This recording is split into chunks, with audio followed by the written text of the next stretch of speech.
Hello, hello to everybody. Good evening.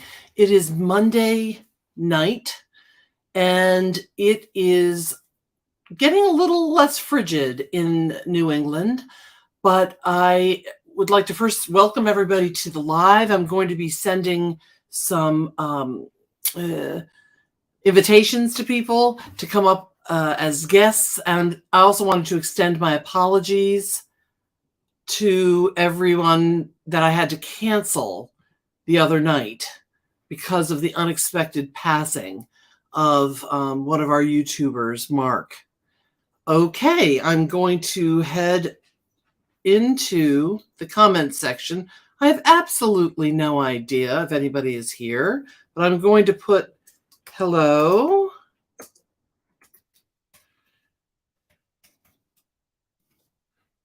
And maybe folks will come on. I hope so. Okay, let's see. Hi, Jennifer Heinzel. How are you? I hope you are well.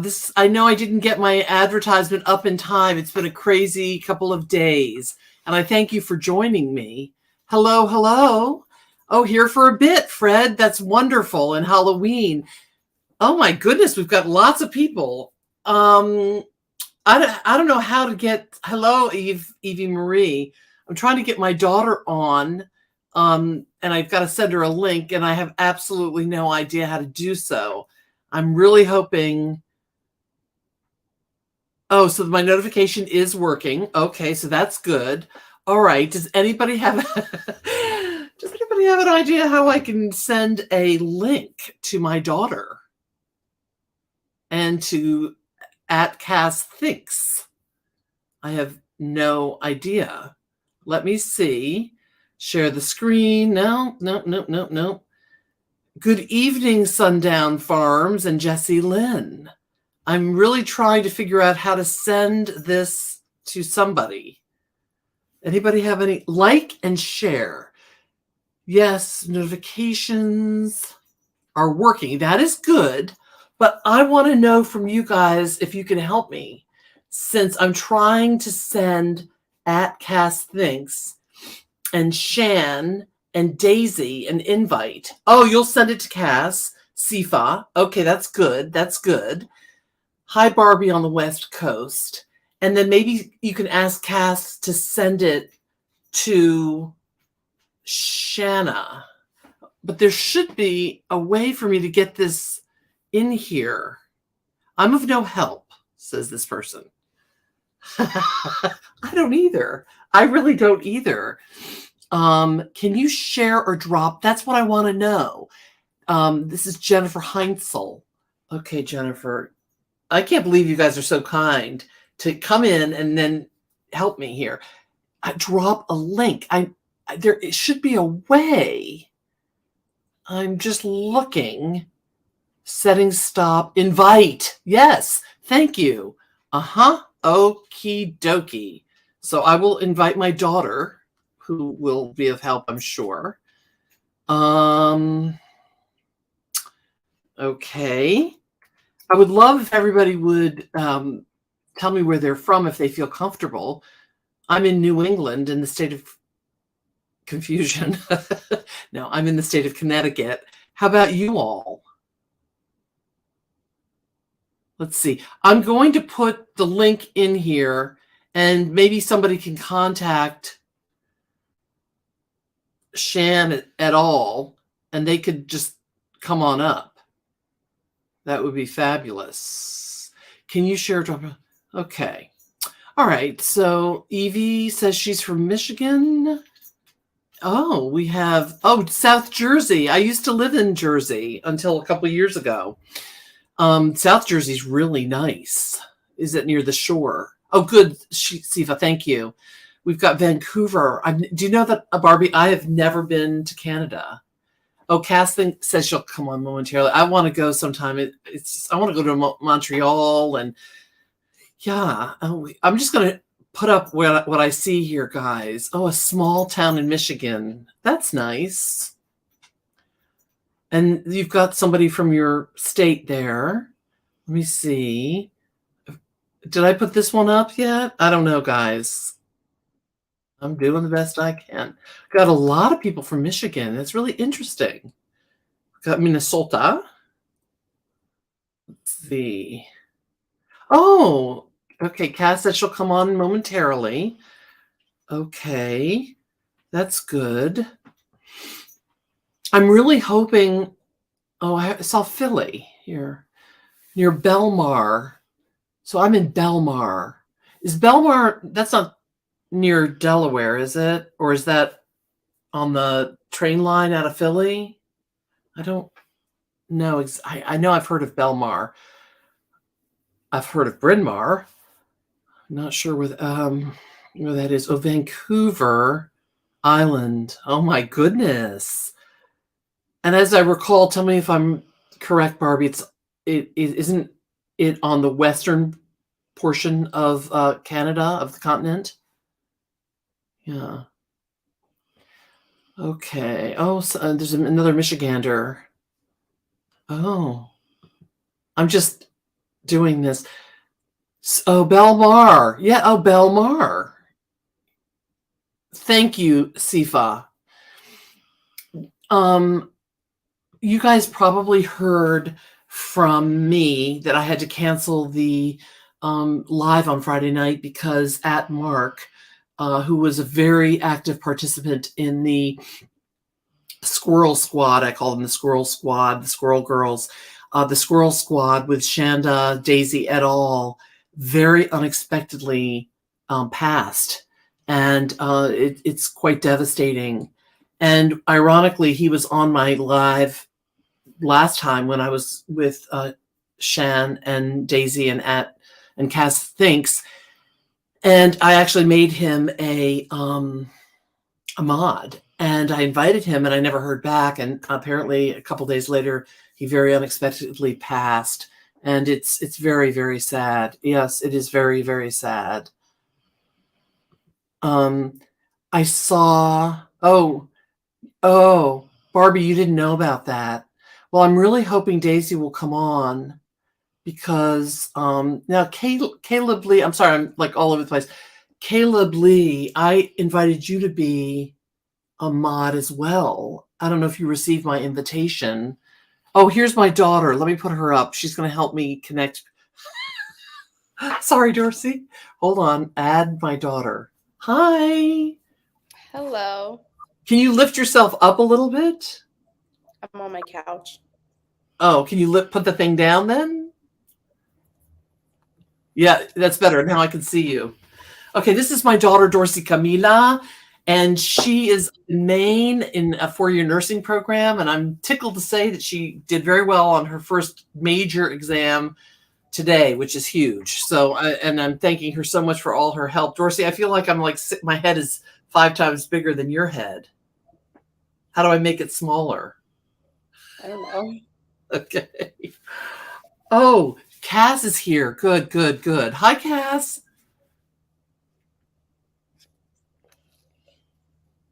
Hi. Maybe she'll come on. Hi, can you all hear me?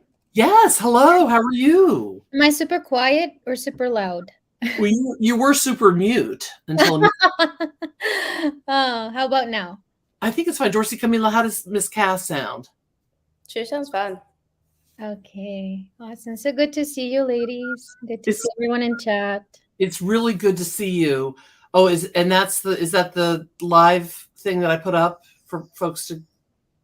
Do you see the screen? I just put that HTTPS. I'm not too sure what that link is for. Is this for live?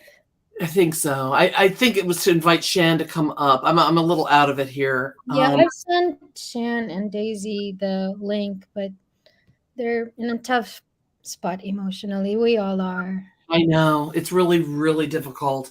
I was a couple of people from Shan's and Daisy's, what do you call them? The Squirrel Squad? What do you call them? Yeah, Squirrel Squad. Yeah. Avalon, Ocean City, Stone Harbor, Momass. We'll talk about that in a minute because we had a house in Avalon and Stone Harbor when I was growing up. I love the shore down there. But I don't have a house there anymore. And we have Mexico, Cabo San Lucas, Mexico. Ani Ruler. Hello, hola, ¿qué tal? I don't know if you speak Spanish, but hello to you. Do you want? We're going to dive in a few minutes, Cass. We're going to dive in and talk about the autopsy again, and we'll drill down a little bit. But I wanted here's Daisy. I'm so glad she's here. But I was really. I'm sorry. Excuse me. Yeah, I'm saying yes. She's here in chat. She let me know that she might hop on if she feels a little better tonight. Otherwise, she'll be here with us in chat. Okay. I wanted to ask permission before we get going. I don't know if Daisy would allow us, and I don't know how we would do it, to put up her beautiful, I mean, I wept really, Daisy, her beautiful testimony. I don't know what you would want to call it, about Marc and his life, a little bit about his life with true crime. It was, did you see that? No, I did. I'm sure Daisy would be okay with getting it out there. Yeah, but how would we get it out there? I'm so bad. She said yes, of course, so that's good. I just don't know how to do it. Do you send it? Do I click? I don't even know, and my daughter Dorsey might know. Okay, let me send you the link in back chat. Okay. And then Dorsey Camila, can you, while Cass is doing that, can you see if Caleb Lee, Kaleb, new word Li, I made her, him, I don't know the gender. Yes, it's our guardian, our male guardian of the squirrels. Caleb or Marc? Caleb. Okay. Sent him an invitation to be, help me, Dorsey, a moderator. Can you see if right now when he writes on the chat, is he come up as a moderator? Yes, he does. I could see that. He does. Okay. So, and I invited Marc as well, ironically, and that obviously is not going to happen. So, I'm sure he felt very honored. Oh, don't get me, I'm going to cry. Oh, this is terrible. Me too. Don't even, but it's helpful for all of us to cry together, though. It's difficult, but I also know that he would want us to keep going. He would want us to keep fighting for the justice for these girls. He was very passionate about it. I think it's amazing that in his last months he joined us, and he joined us very powerfully. He was always very present, and he wanted us to keep going. And right now he doesn't want us to be crying. Yeah. He wants us to keep fighting, because that was his project. Right. Can you, before we get, God willing, we get Daisy's little video clip up for his, I don't know what. Yes. Tribute. Thank you. That's the word, tribute. It would be good. Maybe you, Cass, could tell us a little bit about how long you've been with the squirrels or following with them, and what you know about Marc. I can tell you about Marc that he was someone who was always very present with all of us. He was the peacekeeper of the squirrel squad. He always wanted everyone to get along on YouTube. And you know how on YouTube sometimes creators butt heads? Yeah. So Marc would be in chats on both sides and always trying to help people to come together and to find peace. And for me personally, I have joined the Squirrel Squad shortly after joining YouTube, so a little like over 3 months ago probably. And then they started the Discord, which is this chat that we have on the Discord app. And Marc was actually the person, for some reason, when I logged in, I could see no other squirrels, but I could see Marc.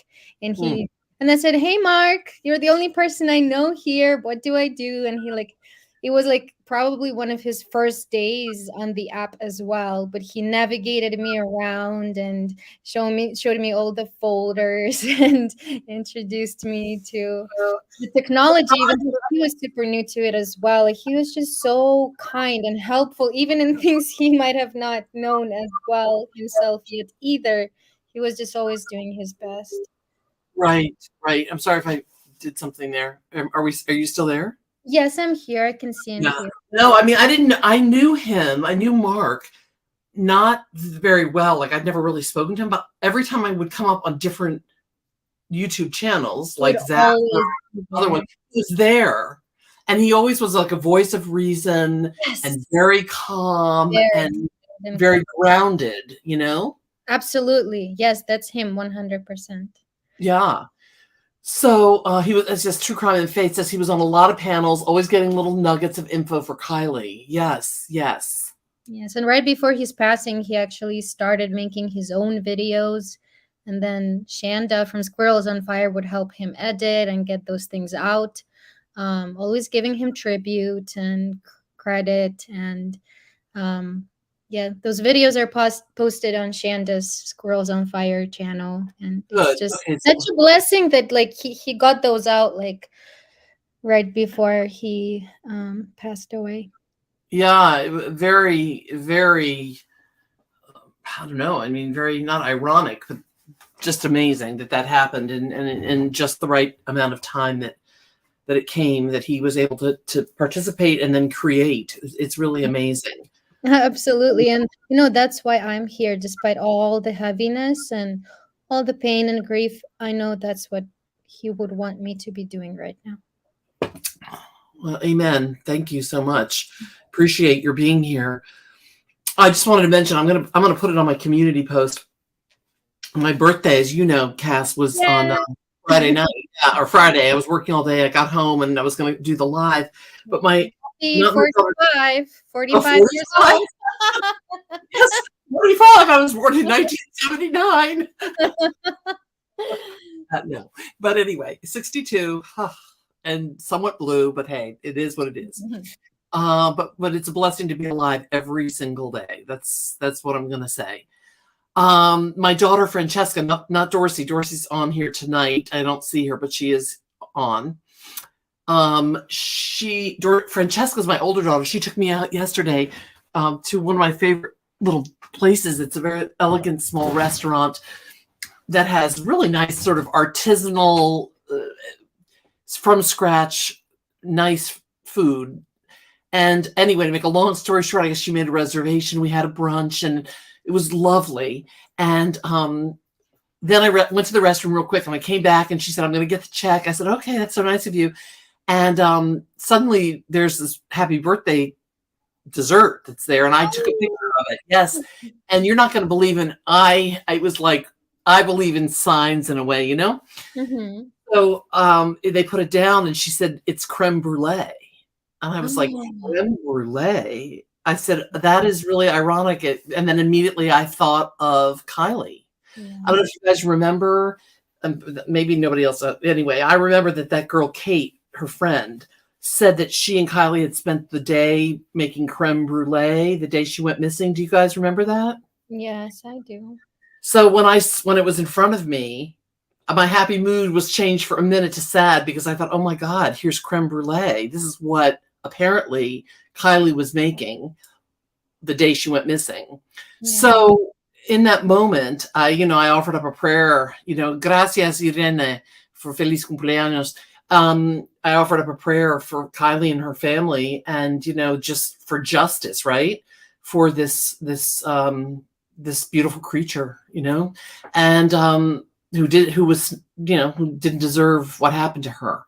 So anyway, I just wanted to mention to you that my birthday was wonderful, but it also was a little, just for a moment, a little wistful because I thought about Kylie when the creme brulee dessert arrived. So that's my birthday story. It's not a reason for sadness. She's calling to all of us, to stand for her and get her the justice that she deserves in this murky situation. So I think it was a positive sign, actually. There you go. It was a positive sign. So yes, everybody remembers creme brulee. Yes. Yes. Dr. Latina, did you hear the theory that creme brulee could have been a drink potentially? Yes, a drink and or yeah, I know in the Strain of East, yeah. hot. I mean, in the East, Northeast here, people make creme brulee even in the dessert, and they have it laced with the creme brulee marijuana. So, and then I also heard that it could be some sort of a cocktail or something. Yeah, that's what I heard too. So we're actually not sure what they were making. I'm sorry, say that again. I was saying that we're actually not sure what exactly they were making. Yeah, Could but have been a cocktail, could have been a dessert. who knows? All I'm going to say is the creme brulee that the little restaurant gave for my birthday was phenomenal. My daughter and I ate it. It was the best creme brulee I've ever had. Amazing. And I offered it up for this beautiful child. So, Yeah. Okay, we have a disclaimer. All topics is, yes, awareness and or, well, entertainment, yes. I think for me, I agree with you. I don't want to say entertainment like, I always think of entertainment as like tabloids and gossip and drama, but I know what you mean by entertainment, like we can laugh and stuff like that. But I totally agree with Caleb here because we really are here to shine light, or I am, my channel. And I think I definitely know that Daisy's channel, Shan's channel, and as well, Cass Think's channel, the goal is really to shine light on victims of crime and not only try to get to the bottom and find justice, but to do so with integrity and with honor. Not only honor for the people that have been victimized, but, honor for their families. And I always look also for prevention. I want to see what can we learn? What lessons can be learned? In Spanish we say una lección de vida, like a life lesson. And I think from both the Trinity case and the Kylie case, there are a lot of life lessons that we can take away, even if, in my opinion, there may be cover-ups at different levels. I still think by shining light on these cases, we can give justice to these victims by helping for prevention. Absolutely. For other victims. So I'm really glad that Caleb said that, what he just said. Thank you. Okay, so I got something you gave me in the back comment section, the private chat, with the link to Daisy's thing. Dorsey, Camila, if you went to the... Yes. So I have to share my screen for that. Okay, and how do I do that? Well, I have to do it. Oh, this is what you call entertainment right here. Okay. With my illiteracy technologically. Well, I think what we're going to put on now is this. What did you call it, Cass? A tribute. Tribute. Thank you. The tribute that Daisy from True Crime and Faith created. And to me, it's magnificent. I'm not going to give all of it away, but what I found was not only the sentiments that she shared about this gentleman and the impact that he had on the true crime community and different people within the true crime creating community and following community, but also her graphics are absolutely beautiful, and the music, everything came together. It's really, like we say in Spanish, una obra de arte. It's like a work of art. Yeah, it's like a work of art that she created for this gentleman. So I thought we could, I don't even know how long it is. It might be 5 minutes or so. Minutes, yes. Yeah, but it's really beautiful. So how do we proceed, Dorsey Camila?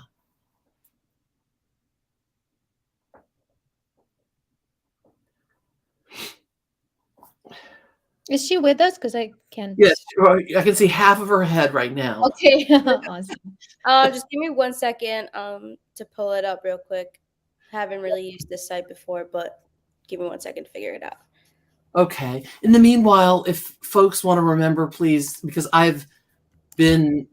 my daughter calls it shadow banned. I don't even know what that means, but in the past probably 3 weeks, every time I make a private or a live, or not a private, a pre-recorded or a live, I get shot down by YouTube. They say I'm not allowed to be monetized. They take away. They say that it, and then I have to ask them to please look at it, that it's not inappropriate. And then 7 days later they do. But by the time 7 days goes by, not only the monetization isn't the biggest thing for me, obviously, but it's the fact that it limits the algorithm. And so I end up getting 300 or 400 views, whereas previously I got sometimes 20,000.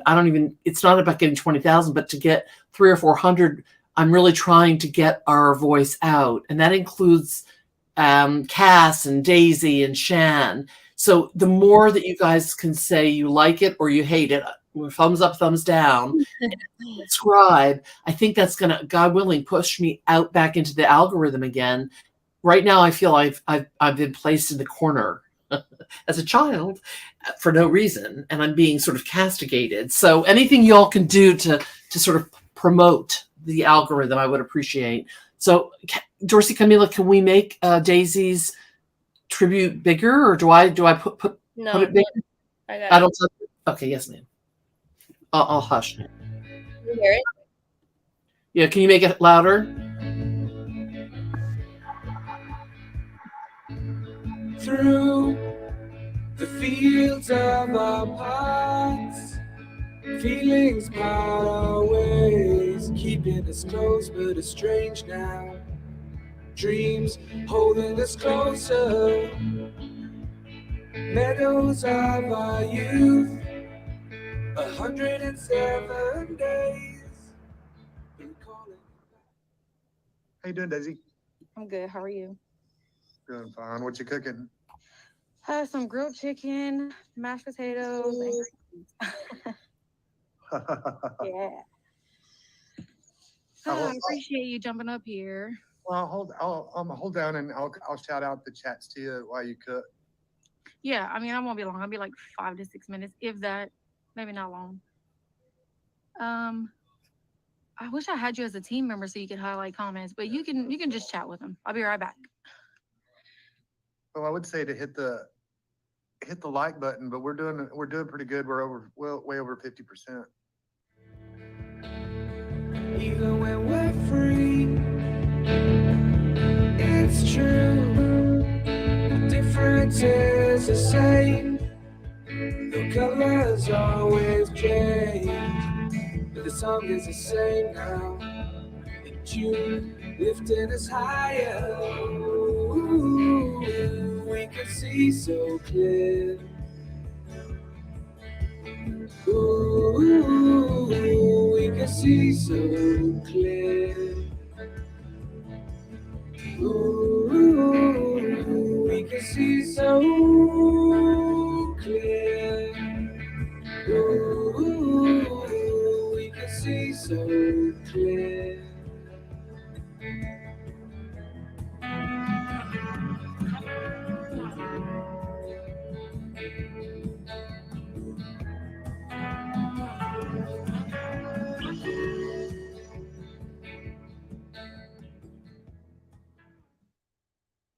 I wasn't her using that. It was that check-it dude swimming around in the water, dude. That's. Do I hear Marc laugh? Yep. Are we pulling apart Ken dolls now? Like, I don't get it.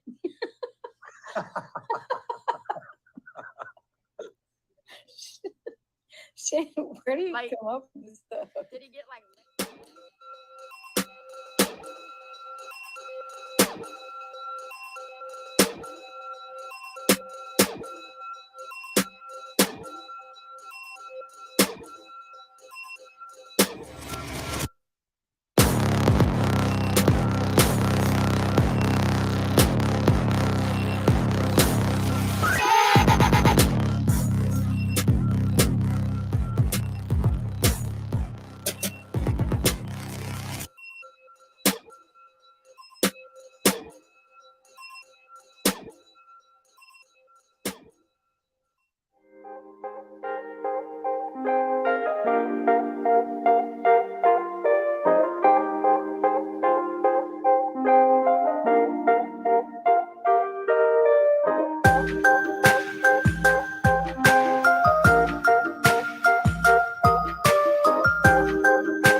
Doctora Wow. Latina, you are weeping too, aren't you? I'm good at that. It's sad. It's touching, but it's amazing that he had such an impact on so many people. Absolutely. How long was he on following? Just 3 months, it seems? Oh no, More than, that was me that I joined 3 months ago. yeah, Mark has been around for over a year. as yeah, well. yeah. Yeah. Yeah. Thank you, Casey. Sorry, go ahead. No. I was just saying that it was me who joined, um, later rather than sooner. So it was me Right. who joined like three months ago, and it's it's difficult to talk about, but I try to always focus on the positive, and I think it is so powerful that someone can make such an impact on you in just such a short amount of time. And it really shows the personality and the love and care and strength that he carried. Right. No, I really agree with you. And he was always just such a measured, grounded person. Whenever I went to all these different places and people were getting escalated on these lives, he would come in and just be the voice of reason. So I agree with you guys in chat, and I agree with Cass and Daisy, and hopefully Shan is okay. But that we need to sort of move forward, bearing the torch really in his name. Absolutely. He would want us to keep going, and I just know that if he was here, he'd be like, "Oh, you guys, come on." Come on, y'all. Oh, do you see what Irene Calixto says? That Marc and Shan taught her. Yeah. So do we know how Shan is doing?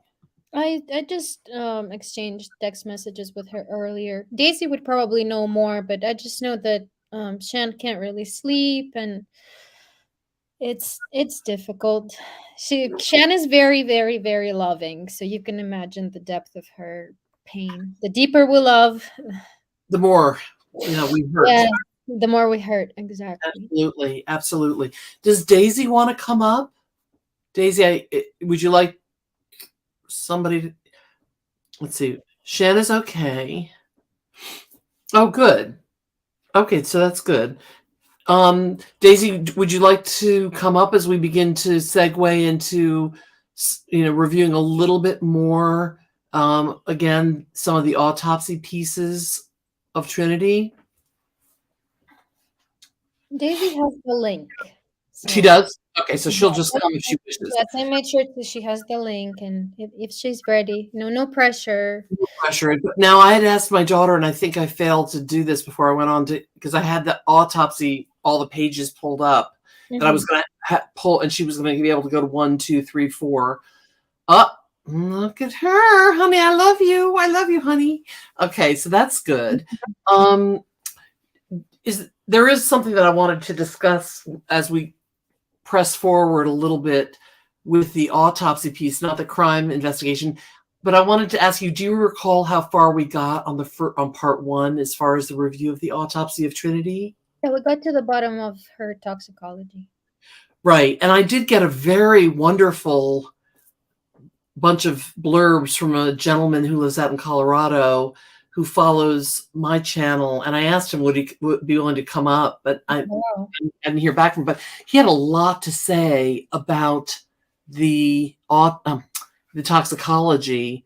And I felt like I was hoping you, since he can't come up, Cass, that you might be able to go back through, because the issue, I feel like there was a misunderstanding or maybe a lack of clarification from all of us, from Shan, from you, from me. Like, I felt like we didn't come together and really talk clearly enough from what the comments that I got about what exactly was on her toxicology and what did we mean by, and what did you mean? I think I know what you mean by what the level was and how that might reflect how long she had passed. Yes. So the confusion is very valid, because that was the exact confusion was the conclusion I made out of the toxicology, because as I said, the important part we have to keep in mind is that whatever LSD is taken is consumed, half of it is going to be metabolized or digested by within 2 to 3 hours. So, based on Trinity's autopsy, we could conclude that either she Could we took. go? Sorry to interrupt you. I'm very sorry, but could No, we no. go to the page number? Can we remember the page number? And Dorsey Camila, could you forward to that page? And is it large enough for the audience to see? I don't know. But the toxicology page, or do I do that, Dorsey Camilita? Maybe. Oh, I'm doing it now. You got this. All right. Can the chat see this, or does my daughter have to blow it up more? Okay, I think you can stop now, Titi. I mean, Camila. Okay. Yeah, so I was saying, basically the only thing that the toxicology tells us is that Trinity had 0.58 nanograms of LSD in her blood. And the conclusion was that it really does not tell us much because she either took a tiny bit or she metabolized it super fast because it was taken basically in an empty stomach. Or I don't know how to word this, but that she might have passed away not right away after leaving the house. So there are a lot of factors at play where I personally can't draw a confident conclusion, and maybe someone well versed in pharmacology could, but still, there's too many factors. We've never assessed her, Dr. Latina. You know what I mean? Like, we've never met her. We don't know her baseline. So I think you're absolutely right. I think it's what I call multifactorial. Yeah. And number one, it's multifactorial in the aspect of what Cass just said. It has a rather half short life. So half of it gets eaten up real quick. And so one option is that it does have a very short half-life, and this young gal had a fast metabolism, and so she metabolized it quickly, and that's why her level was so very low on the tox screen. So that's option number, well, there's 2, I suppose. You got this fast metabolism of her, and the half-life is rather short. The other issue would be, was she microdosing? And I think that's where we all kind of got like this. Not that we were arguing, we were just throwing our ideas out. Absolutely. Shan's idea was maybe she microdosed, which is a big thing now, especially like with mushrooms, other hallucinogenics also. Young people, or just people in general, will take a small dose, and they'll just microdose. They'll take a little dose. Maybe she just took a small amount. And that's why it didn't show up so much. So that's factor number 2 or 3. And I think that what I was thinking of, to be honest with you, was she alive for a while? Exactly. That's what I was saying. Yes. And I think what makes me think about that is what I call the constellation of factors, i.e. the dog, the canine, the scent was stopped. The canine did not pick up Trinity's scent past. It's very important. It's very, very important and very bothersome. It's very troubling. I agree with you. So by the canine not picking up her scent, was she either willingly gone into a car, or did she willingly go into somebody's vehicle, or was she taken? We don't know. But the fact that if she had been walking, guys, down that road, then that canine would have picked up her scent along the way. And I'm going to give you an example in a minute of that from a really interesting personal experience. So the soles of her feet would have that hike, that walk, even just if not by injury, at least by the level of soiling. That's right. So that was away from her just running into this place and dying all of a sudden, right? Yes.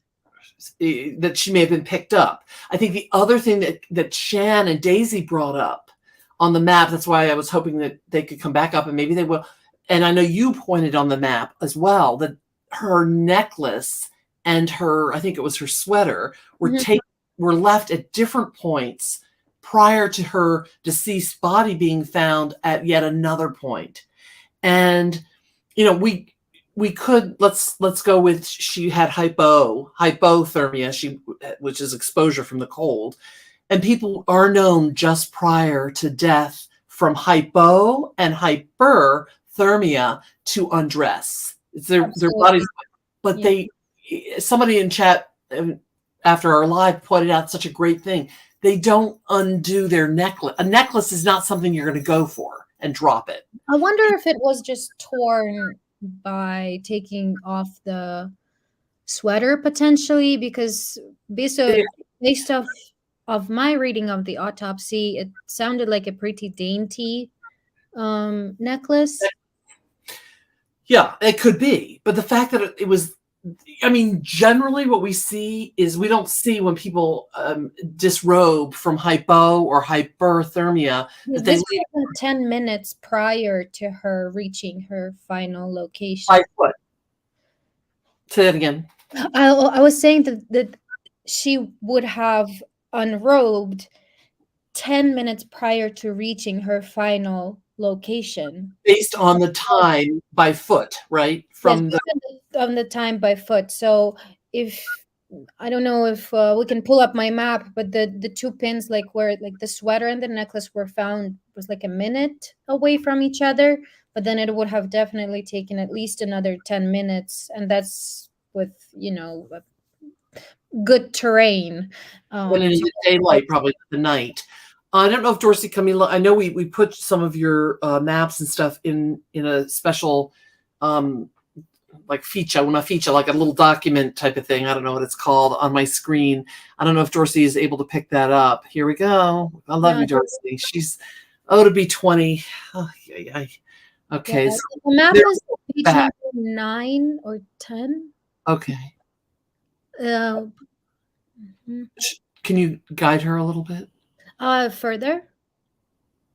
Right here. So let's stop right here. You see the blue and the blue pin is the location of her sweater, and then the green pin is the location of Trinity's necklace, and then the yellow pin with the star was where the body was located. Okay. So before you go on, I just wanted to ask, because I don't know from the chat's perspective. Hi, Mary Michael. The closed caption thing will have to happen another time. I'm very tech challenged here. Can the chat see Cass's map, or do we have to blow it up somehow? If you can see it adequately, put a 1, please, in the chat.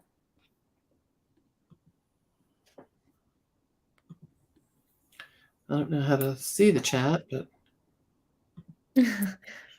yeah, we're seeing lots of ones. You are seeing ones? Okay. So then why don't you go ahead and continue then? I'm sorry. No, you're totally fine. So I'm just saying, if we calculate that it's a minute between the blue and the green pins, it would be at least 10 minutes to get to the yellow pin, right? Just based on the distance.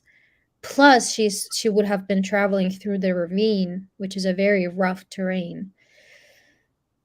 So, which means that this does not indicate undressing due to hypothermia. Right. Normally, I guess it was where we That's what I was trying to say. Yeah, I don't know if you wanted to pipe in on that. No, but go ahead. You know, when people are hypo or hyperthermic, and they want to undress because you just have this feeling of being choked and you just want to get rid of any clothing, it happens just before you collapse. Okay. Yes. It's not something that you just go, hello, I'm going to drop along and marry and tootle along, and 10 minutes later I collapse. It really isn't that way. And that really points away from disrobing due to hypothermia at the moment of death, right?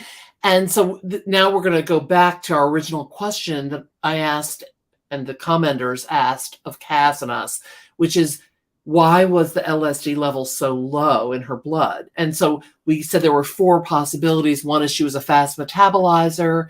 Number 2 was that LSD was microdosed and that she had such a small amount, she just quickly died after that. Number 3 is that she took it earlier in the day. Took it earlier in the day, and I wanted to mention that, bring me back to that. And the other one is that, well, I guess, wait, there was one more that I was going to mention. Yes, he said that she was potentially passing away for longer Period than of the time. narrative is stating. Right. So either she took it, let's pretend she took it 4 hours before she actually ran off. That would be option number 3. And then option number 4, which is what I kind of got this feeling about based on the constellation of events on the narrative as well as on the autopsy, is that she may have been either abducted or she willingly got into a vehicle, was rotting around for several hours, and With then clean feet. With clean feet. clean feet. And then we look at, okay, she had the clean feet. We look at where she disrobed versus where she was found deceased. You know, we also have to look at other factors like in the position in which she was found deceased. It honestly was not consistent with somebody who disrobed from hypothermia. Yes, and also her departure does not really reflect any sort of typical behavior on LSD or mushrooms or other hallucinogens, because the person would probably try to curl up, cuddle up, be somewhere comfortable, maybe step outside into the yard and look at nature, but it's not typical. That person would want to seek comfort, you know what I mean? Because they're in this atypical brain state. So they would want familiarity and comfort rather than being outside in the woods. Right. And paranoia is fairly common with hallucinogens. That piece is consistent with the story, but what isn't, and I agree with you, is in the face of her paranoia, do you go running off or do you find a safe place and curl up? And I agree with you, Cass. It's the curl up thing.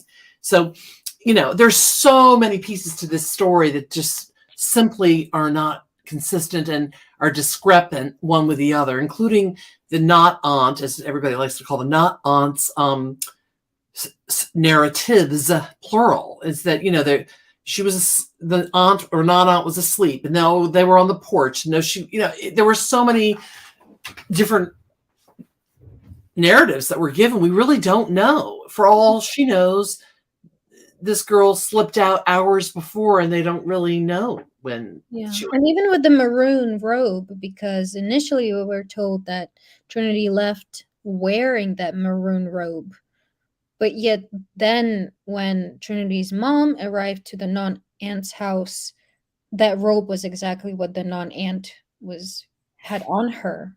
Mm-hmm. It's just confusing that they wouldn't. Why would they think that Trinity left wearing that robe if it's clearly inside the house and someone is wearing it?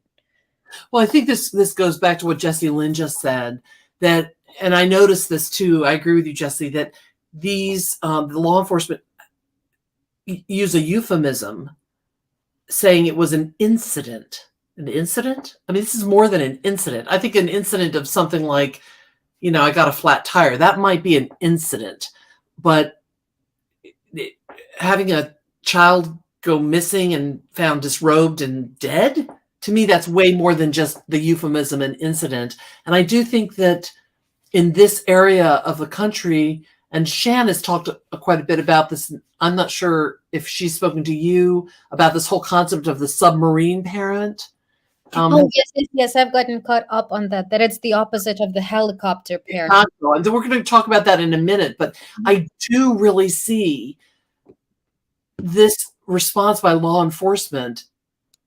It could be what I call a cultural or a subcultural response that's idiosyncratic, or it's unique in a way to this area of the country, where maybe they are just more laissez-faire, and not even more laissez-faire and permissive, but the parent style is what Shan deems, and some other people, the submarine parent style. And then Shan has gone on to say, and I think she's right. If you are in law enforcement and you grew up in, let's say, Nevada County or Placer County, and you're a product of that subculture, then even if you take an oath to, yes, I'm going to serve and it's my duty and I'm a civil servant, etc., if you're a product of that culture where anything goes and turn the other way, it's almost reflexive of the way you respond. Absolutely. And if parents do not seek justice, if parents do not apply the pressure, then where is it supposed to come from? Well, because the police, especially if they're in their 30s, 20s, 30s, and 40s, and they are a product of that local subculture, they're going to say, well, what's wrong? Well, of course, we just turned our head and didn't look down into the party scene in the woods or, et cetera. And so it perpetuates itself. I would want to speak briefly to, I'm sure you all heard about the horrible situation in Memphis recently, where there was a young African-American man who was simply driving home, and he was pulled over by an apparent, like an anti-gang team of law enforcement. And he was ultimately, and they recently published, the body cam was horrific. You had 5 and maybe even 6 now have been arrested for ultimately causing the death of this man. And they jumped on him and kicking his head and everything. And there's been a lot of conversation about, well, these were Black African-American men in the police department meting out horrific, almost gang-like violence on another African-American young man. And yet, ironically, these police officers were part of the anti-gang violence team, right? And it's so heartbreaking that he was only 80 yards away from his home. Yes. For his mom. I think that to watch that video. It's just horrible. But Mike from Profiling Evil, I saw he did a blurb on that, and some people said, oh, that have gone down the road of, well, this is just a perpetuation of racism within the police community, and that these young Black officers are a product of that. And then Mike talked about, well, is it just group think? And so I think that personally, I think it's a combination. I think that historically, and this does relate back to Trinity's case and Kylie's case, because we're talking about law enforcement. There is a portion of the brotherhood of police officers where they might be able to do things that they feel that they're above or outside the law on, so that they may be able to, like in Kylie's case, turn their head on drug use or underage drinking and have that sort of laissez-faire, permissive style. Or in the case of Memphis, where you have law enforcement, maybe these young men are a product of their environment, probably, where they were maybe exposed to having been on the streets, whether they were from the north, the south, wherever. And so their response in that moment as a group came out of their own subculture. So I think we can never be, too careful. We have to really take a look at not just, well, is there a conspiracy going on here and people are trying to cover up, but not just that, but why do people behave the way they behave? So just very briefly, in my opinion, in the Memphis case, I would say, just at first blush, to me, it's a combo of they're a product of maybe the local law enforcement culture, right? They're a product of their own subculture. And then you have groupthink. So much of what we often see happen to people, in violence, for instance, it wouldn't happen if that person if that individual were acting alone, but suddenly you get a group of 2, 3, 4 people. And that's what we see in the Idaho 4 potentially. Regardless of how these kids died, we know that there's a huge group culture in the Greek life, and I'll give you an example, that the girl that is the survivor, she called first her sorority sisters before she called 911. And some people say that, and I am familiar with that whole sorority Greek life fraternity system, there is a sort of a secrecy. And you first call your handlers within those fraternity or sorority before you call the authorities. Because you swear to do exactly that. Yes, it's a secret society in a way. So I know I'm going all over the place, but I guess what I'm trying to say is every time we look at a case, I think it's really important, especially as somebody who loves psychology and practices psychiatry, to really look at human behavior more than just this one girl, Trinity, got lost, and was found dead. But we have to look at more than that. We have to look at the family system. we need to look at her friend group, and then we need to look at the bigger subculture within Nevada and Placer counties. What are your thoughts on that? Well, I absolutely agree with you, and it's a powerful point. And I was thinking about the Tyraine Nichols case, and I'm sorry if I'm mispronouncing his name. I'm doing my best here. That if you have a group of law enforcement who usually fight gang violence, they would be so excessive in their force against someone in a mere traffic stop situation. And this is where we see that systemic approach where if the law enforcement is trained in a certain modality of behavior, they're going to treat all the cases that way. So you cannot, of course, compare fighting against a gang against versus a simple routine traffic stop by someone's house. But we see that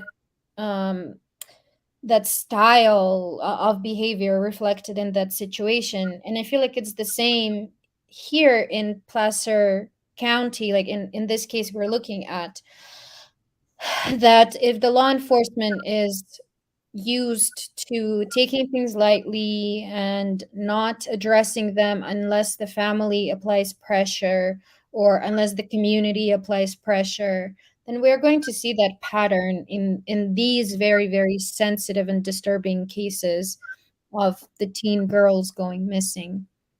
So it's just a larger pattern reflected on a smaller scale situation was what I think so. Yeah. I think that somebody said something, and I did put it up about a PCA. I don't know what that really stands for, but they didn't agree with what I was saying, I think, and that's good. I don't want everybody to agree. But if that person who like 3 minutes ago, yes, thank you. We don't know that. That's rumor. It's not in the, yes. I know what Jesse's saying. She's saying we don't know. I think you're saying it's just rumor that DM called friends first because it's not in the PCA. I wouldn't consider it rumor because in the first presser, the chief of police did say, and the second presser, if you go back and listen, initially he says something like, somebody asked about why is the 911 call for Idaho 4 not released? And he said, he hemmed and hawed, and he basically said, well,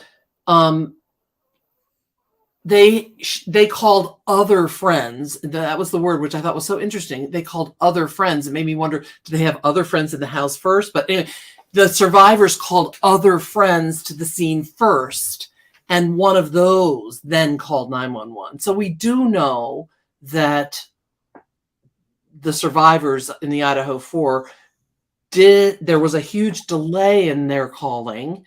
And when they did call 911, it was not them that called 911. They first called their friends.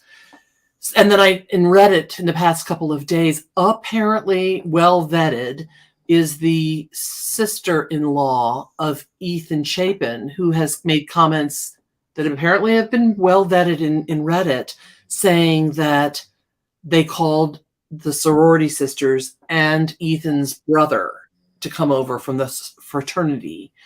So I agree with you. It's not in the PCA, but it was publicly stated by the chief of police in the public press conferences. And then also in defense of the surviving victims a little bit, I was also thinking about it today that if, God forbid, I was in any sort of similar situation, I would most definitely call my fiance and then call my dad before calling anyone else. It's just the instinct. You reach out to your support system. It might not even occur to you instantly to dial 911, as unfortunate and irresponsible as that is. But I also kind of get why someone's first call could have been to a boyfriend or a partner or a friend. Yeah, I mean, I agree with Jessie Lynn here, and maybe I am misspeaking. I agree. We ultimately have to wait for the trial, and I actually did a whole I did a whole live on this sort of the acute and chronic trauma responses. I did it with, allegedly Jules from Allegedly Innocent. I took the entire exact opposite, which is she had a freeze response, the survivor, and this is totally a normal response. So I don't think we know for sure. Oh, absolutely. Yeah. And I do think we need, but I will say that in another one of my pre-recordeds that I did on the Greek life, what did disturb me in looking at the police cam of the Idaho 4 is that every time the police came, they did have young men from the fraternity come to the door and speak on behalf of Kaylee and on behalf, and these boys didn't even live in the home. And I spoke to some people, including my older daughter, who said, oh, that's very typical. There are, when she went to college, and she did not belong to a sorority, but she said the fraternities had specific guys assigned who were 21 years of age or older, who were assigned to go to the door if police came and speak on behalf of anybody in the house. And that was, required, so to speak. They were considered to be handlers. So I guess my point is, I totally get what you're saying. You want to first call a friend or a family member or your fiance. I get that.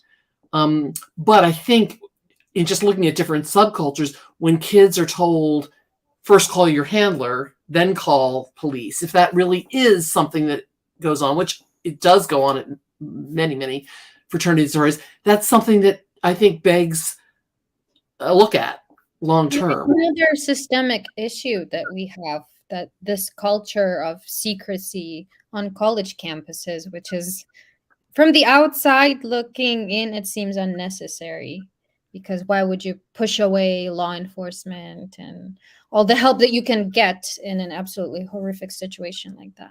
Look what Kiki Ray says here. Kiki says there were normally, quote, door guys that had to stay somewhat sober. Exactly. But, I think the other thing is, but I know for myself, I had a medical, kind of like an emergency, I would say, with my back. I couldn't move. This is going back about 6 months ago now.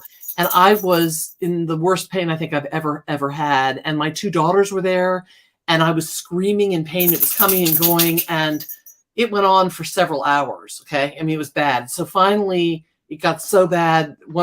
Couple of their friends came over, and I said to both of my daughters, call 911. I can't go on like this. I'm giving you this as an example. So here's I'm the mom. I'm a physician, and I'm looking at my two daughters, and I'm weeping and saying, call 911. And they both looked at each other like this. And I said, no, call. And they both looked, they wouldn't call. And I'll tell you what, I think in a second. So then I said, go get your friend downstairs. I'm going to quickly correct you. Oh, you may correct me. On that one instance. Yes. I was acting like the nurse that I may end up being, while my sister, I told her to call 911, and she just wouldn't do it. So my friend ended up calling 911, but I was the bedside, so I don't think I should be counted in that. Okay. That's true. You took the role of nurse, but I guess my point is that I think that for some reason, even though everybody's always told to call 911, there is something about pulling that panic button or that alarm bell that people don't feel so comfortable doing. And because we're not as trained to do it. Like, I haven't really had to call 911. I've had a pretty peaceful life in that regard, except for maybe a few times. And so, of course, the reflex is just to do your habitual thing, which is to reach out to people in your... And so in that sense, you see, I can take both sides. And I'm thinking about the work I did. The work in New Jersey, Western Jersey, was very intense. We had to call 911, I'm saying several times a week, for really bad, like cardiac stuff, breathing stuff with patients. And they got, over the years that I was at this particular place and I was directing the staff, they got used to it. But even sometimes where I would be like, you need to call 911 on this for this patient, some of the medical assistants would be like, I do? I'm like, call 911. They're like, I have to call 911. I said, call 911. So there is, I don't know, does anybody in chat have that same feeling, like they're afraid to call 911, or somehow they think it's, maybe what if it's not really an emergency and they get in trouble? Yeah, like what if we get a fine, or like we get one of those expensive rides to the hospital, which would cost us $2,000. All of those That happened to me. I had insurance. I still do. And I don't know, Dorsey, Camila, how much was it? We just got the bill. It was over $1,200, and it was only about a mile down the road. And of course, my kids were like, "Oh my God, this is why we shouldn't have called 911." Yeah, you could have gotten a limousine or something Very fun. So Jessie Lynn says she's felt that way. Truth Seeker says she or he has no problem calling 911. Anybody else? I don't know. And how soon was 911 or the police department called after Trinity walked out? Does the chat know?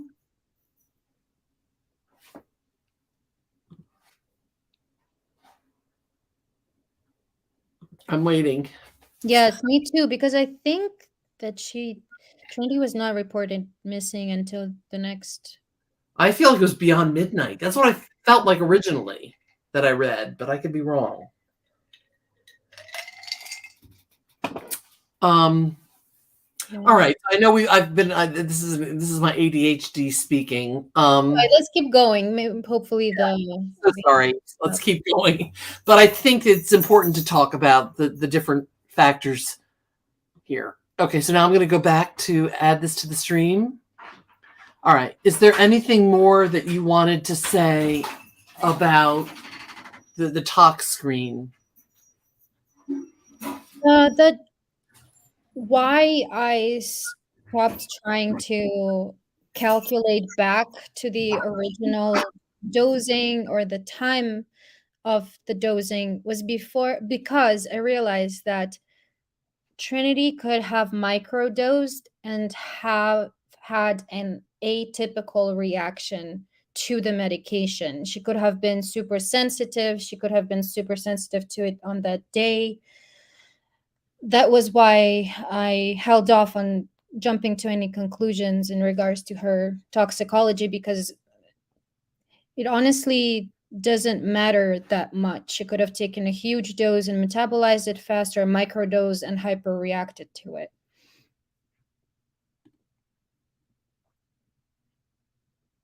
Oh no, am I here alone? Francesca.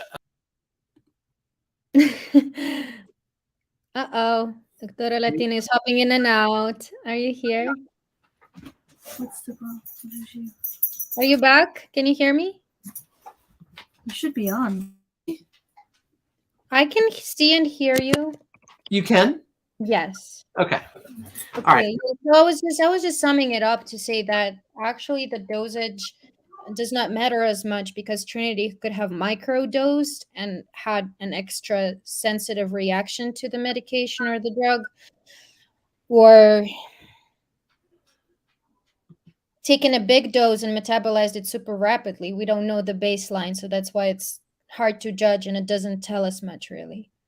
Okay, so Kayla was asking about the THC levels, and we had a discussion about that last time. I remember you and Shan talking back and forth. It was not detected in her blood at all, which means, according to the blood test identifies THC in the blood consumed in the last 2 to 3 days. So Trinity did not have consume any marijuana, any cannabis for up to 2 days. Okay, and I think where we were sort of having a debate is that if it had been a urine tox, that would have been 30 at least. Can be up to 60, even 90 days because the cannabis but it's absorbed by the fat cells. She was a very slender person, so maybe it would have only been 30 days if it were a urine tox, if she had consumed in the previous 30 days. Yeah, and also, as far as I remember, her bladder was void. She didn't have any urine. Right. So then, Jessie, yes, go ahead. I'm sorry. No, that's it. That basically they could not take the urine because the bladder was empty. Okay, so that brings me to something else I'm so glad you mentioned. But now let's go back to, so many people are saying different things. I'm so sad that I keep interrupting you. Oh no, I feel the exact same way. No, I mean, everybody's saying such. I mean, I'm enjoying watching everybody in chat. So Jessie Lynn has piped in yet again. No, no pun intended. She's piped in that the bong rip was a lie. So, what do you think about the Cass? I absolutely agree with Jessie Lynn on this, because it would have been that bong rip would have been detected in Trinity's blood, and it certainly was not. So again, guys, we're talking about a blood toxicology screen, and you're saying I honestly didn't look at how long the THC is held in the blood, but you're saying 3 days. 3 days. I did re-verify it while looking at the toxicology. So I just Right. recently had a look at it. It's pretty fresh in my mind. Yeah, that's for There you go. That's urine, 30, 40 days, again, depending on water consumption, metabolism. Water consumption and fat, your BMI, your body mass index. So right. So Kiki, that goes back to what Cass was just saying. So from the photos, she smoked regularly, like she had bongs in her hand a lot. But if they'd drawn a urine tox, then that would have 99% showed up, because it, again, it's excreted into the urine, and it can be excreted actually up to 90 days, depending on your body mass index. So what was in the bong? That's a very good question that Karen Hennigar asks. Was there even a bong? Yeah, that's a great question, because a very extensive toxicology test was ran on Trinity, and it came back negative for all the major substances. So unless it was something new and on the streets.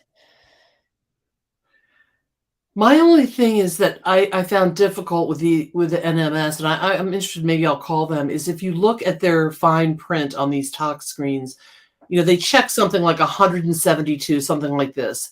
But one of which is fentanyl, right? But there are some subtypes of fentanyl which are much more commonly used to lace drugs. Yeah, I've seen them I've seen other types of fentanyl on that panel for sure. Yeah. But not all of them, because we don't even, I feel like we don't even know, like the street drugs, they move so fast, you know, we are so behind on all of them, you know, since we're on the legal side of things, on the official side of things, that we might not know. So there are like 4 different synthetic opioids in the fentanyl class. And I think that this, from what I remember, because I did a deep dive with John QQ, who's a very small channel, and he and I did a deep dive. We spent about 8 hours going over Kylie's tox and her autopsy. And we took the deep dive into this NMS tox screen, and we looked at all the subtypes of what they checked. We were astonished to find out that they did not check for the 3 most common types of fentanyl on the street in this tox screen. They did check for one of the major classes of fentanyl, which we use medically, but not for the street fentanyl subtypes. So that goes back to maybe Kiki's question. I don't even remember anymore. You know, what was in the bong? I mean, if something was laced, let's say it was not marijuana, but she had something else that was laced. I don't know. Can you lace LSD? I really don't know. I think you probably can. And I'm checking the panel. It tests 9 different kinds of fentanyl. That one does? Okay. Yeah, Trinity's one does. Okay, the other one did not.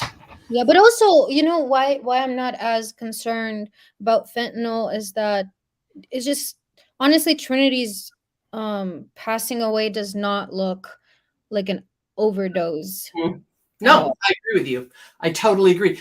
One thing I wanted to also mention about when we were talking about the metabolism of LSD and everything like that is, you know, one thing that would have given us a little clue about how long it had been since she had, let's say, taken a drug is if, number one, we really knew when she took it. And we can't really rely on the non-aunt or un-aunt or whatever, because we don't know which story is true, right? But let's say somebody can say it was 10:30 at night that she took this LSD. Then on autopsy, if you also have a good timeline for when she last ate, then when you examine the gastric contents, the stomach contents, and you can see, and the intestines, how far digested things are, and you can extrapolate back. Oh, she ate last at 9 p.m. and now she's, as soon as you die, obviously you stop digestion. And then you say, well, what do the gastric contents show? If everything from 9 p.m. had already passed through, well, then, then you can get a little idea of how long was it that when did she really pass away, right? Yes, but Dr. Latina, at the same time, and I know you would agree with me on this, it should not be our job to guess that. Like, we pay taxes. Totally agree with you. I'm just throwing out things. Absolutely. And I'm disagreeing very lovingly and also agreeing at the same No, I'm agreeing and disagreeing at the same time. That's okay. No, I'm glad. For the services of these pathologists to identify how far back did these girls die, and I'm talking about both Kylie and Trinity, it should be like, at least give us a window, give us an estimate. Right. Yeah. But I guess my point to you is, yes, I totally agree with you. This is what we pay public servants for, including the medical examiner. But at the same time, when you have, a family situation which is really a little muddy, let's just put it that way, you have a blended family, or you have a child that's staying at a friend's house or whatever, you're not going to get maybe a precise timeline. And that's what's really, that is sad. But you're absolutely right. We don't have to spend hours trying to figure out, well, what was the gastric contents of what. But it's just sad that at the end of the day, at the end of this autopsy, again, it's a presumptive, okay, in this case, exposure. And that was it. With no comment on her position that she was found in, which was very unusual, and no comment that there was any DNA study. There was no, there was only presumptive identification that we can glean. There was not definitive ID based on fingerprinting or your dental records or DNA. And yeah, I mean, and there was no R kit, rape kit. No, none of this was done. And so I just have to express my frustration, I suppose. Absolutely. And I share it with you 100%, because I'm looking at the autopsy right now, and the autopsy, reading straight from it, it says, a few nondescript particles of partially digested food was what was in Trinity's stomach. Like, how can you be more vague? Right. What nondescript particles of partially digested food? It tells me nothing. No, it tells you nothing. And we don't even know when the child last ate. Yeah, and what's up with these kids having nothing in their tummies? Right. I don't know. I guess they don't eat, I don't know. It is confounding. But I also wanted to focus on the key things. I feel like we covered a lot of key things in private, in between the sessions. About her feet and hands, because that's obviously the most disturbing part of this entire autopsy, is the palms of Trinity's hands and the soles of her feet had no injuries, not a single scratch, not a bruise, not a scratch. So do you want to go to that? Yeah, let me locate. Are you able to manipulate the slides, or is it only Dorsey and me? I think it's you. You guys can manipulate, and I can manipulate mine and tell you the page number. Yes. So I'm currently on page number 15. Okay. 15. And is it big enough? I don't know. Can everybody read this, or do we have to blow it up? It's just, if we look at the very first paragraph, if you guys see, it says 5 centimeters, and then it says 6.8 centimeters. And then the very last sentence in that first paragraph, so the last sentence of the first paragraph, no injuries are seen on the palm of the right hand or the palmar surface of the fingers. So nothing on the palm of Trinity's right hand. And then if you read the last sentence from the second paragraph, it says the exact same thing about the left hand, that no injuries are found on the palm of the left hand or the fingers either. And what do you make of that? that you can't break through the brushery and bushery without injuring the palms of your hands. You would Correct. need Yeah. to push your way through. Also, if you're falling, you would instinctively reach out for the ground and try to balance yourself. So it's just it doesn't describe to me a person who was fighting their way through the ravine nor rolling downhill. How about I you, Latina? What do you think? I agree with you completely. There's a part of me that wishes we could read this, all of these abrasions, but I think what if you take the whole picture here, their narrative from law enforcement is that she somehow wandered off in some sort of state of mind, either from drugs or exposure, and she made her way through the scraggly bushes, even though she had pristine hands. The palms of her hands and fingers were pristine with no abrasions, and she somehow ended up at the bottom of this ravine in a position with shorts on that weren't on anymore, but that were down to her mid-thigh, which begs, why did she take off the rest of her clothes? But apparently she still had her shorts on, which when she was found deceased were no longer at her waist, but were pulled down below her groin area. Very suspect. Think about that position. Just if we think about that position for a moment, how do you run? How do you move if your thighs are bound by your underwear? It just sounds awfully restrictive. It does. It is restrictive. The other question in my mind was she I don't know, unalived, let's put it that way. And then she was posed, P-O-S-E-D, posed in that very strange position that was not consistent with how somebody would either fall or come to rest if they were in the fetal position, is what one would expect if they were freezing and dying from exposure, or if they were going to fall, they would have braced themselves. But the way her hands were on her thighs were open, and her shorts were down, the waist portion of it down to her mid thighs, makes me wonder, was she posed and was she violated? And they didn't comment on the potential for having been violated, whether because they didn't look into it, which they should have done. Because all that autopsy describes is that Trinity was in perfect health, and that her, well, except for the cyst, but when it comes to her reproductive health, they just say that she was developed like a normal adolescent person. Externally and internally, they're not reporting on any injuries around her private parts. They just say that.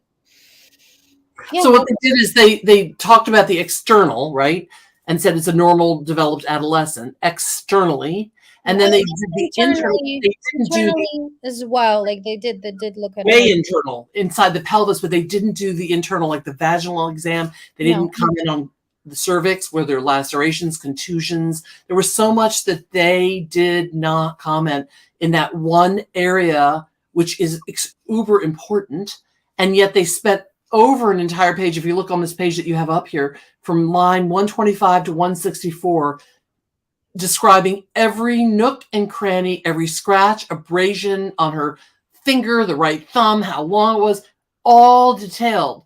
And then yet they get to the inner thigh area, going into the external genitalia and into the vaginal canal and the cervix, and there's no comment.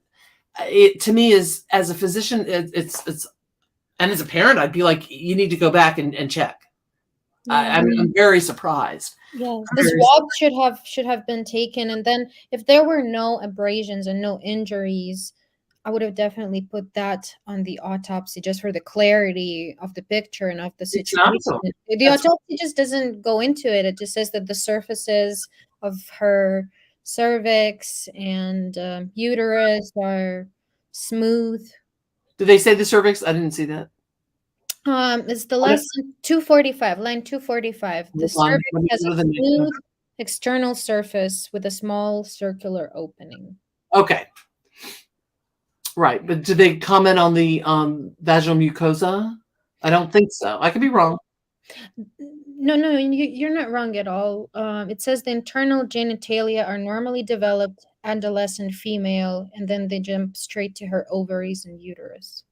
Yeah, but internal, I don't know if they mean there's also the cervix that you can see from inside, but they said the surface. I understand that, but it's not poorly described, and they don't describe the vaginal.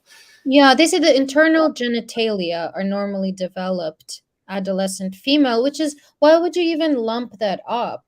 Yeah, I mean, and what do they mean by internal? Are they talking about inside the pelvic bowl? I mean, I used to do OB for years, C-sections.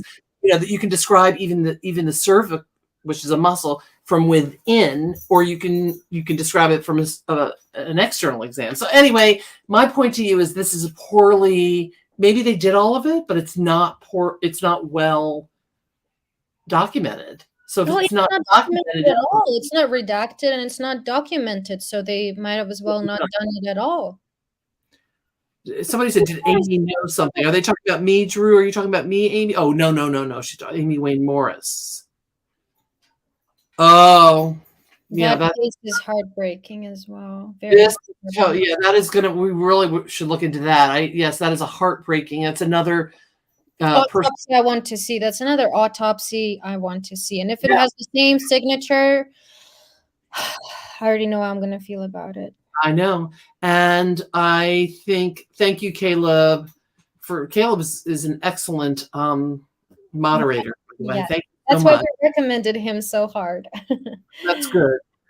Now, oh yeah. Do you remember this one with Justice A&Z says, does anybody remember Kylie's private area? They said the hair was neatly trimmed. I mean, it's just so maddening. It's like, what?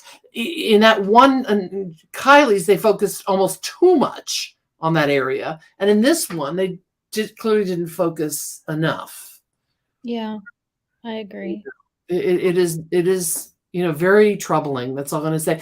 And going back on that Amy Morris, that is a 40-year-old woman that Shan and Daisy sort of introduced her story a week or 10 days ago. And she's a 40-year-old who was arrested in Placer County in Truckee, right? About what? Domestic violence situation with her male partner.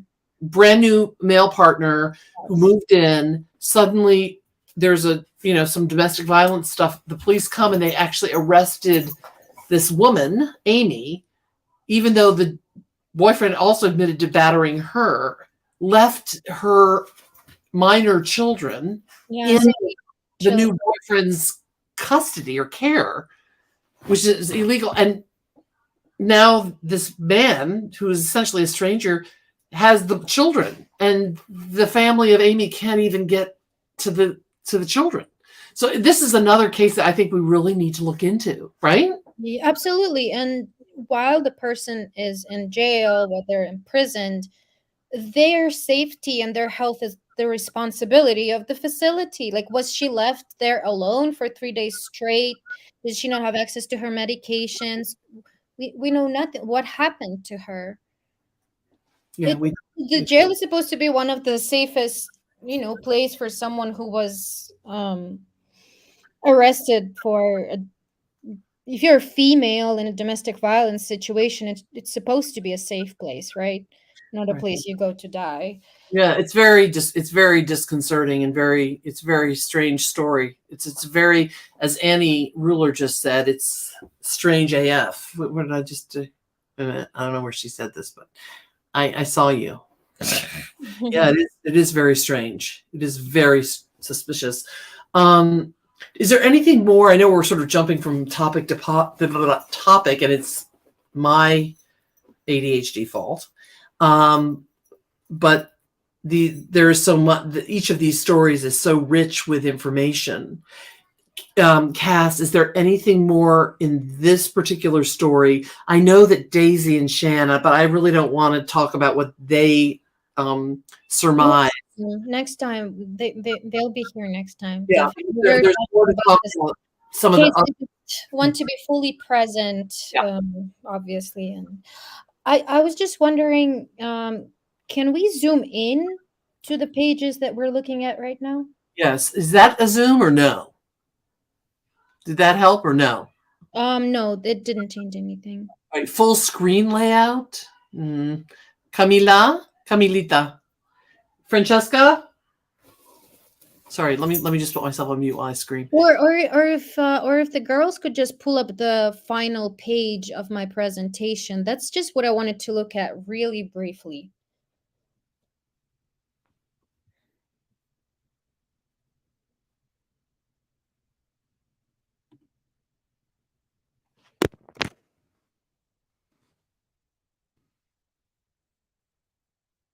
I don't know if Dorsey Camilla has the final page, but I'm going to ask Francesca if we have the. I guess this is this one right here that she was just showing with a lot of numbers. Can you go back, Dorsey Camilita? So this is the date. Thank you so much. Thank you so much. If we could go back to the date. Date again, Dorsey Camilla. I just wanted to point out this is the date on the final document, the final page. Doctora Latina, before I say anything, what do you see? Well, it looks doctored. I don't know how hyperpixelated. I'm not sure what the term is, but it looks doctored. Too? Is it just me, or are the last two digits completely different? Oh, they are. The twos are different. And they look like photoshopped into. Yep. What kind of medical / forensic document is allowed to look that way? No, it can't. I'm curious, Dorsey Camilla, if Dorsey just as a young person, I know you're young too, but I'm saying as somebody like in college young, maybe you are too, but I don't think you are. Dorsey, who does a lot with computers, what do you see with that pixelation? Can you put yourself on speak?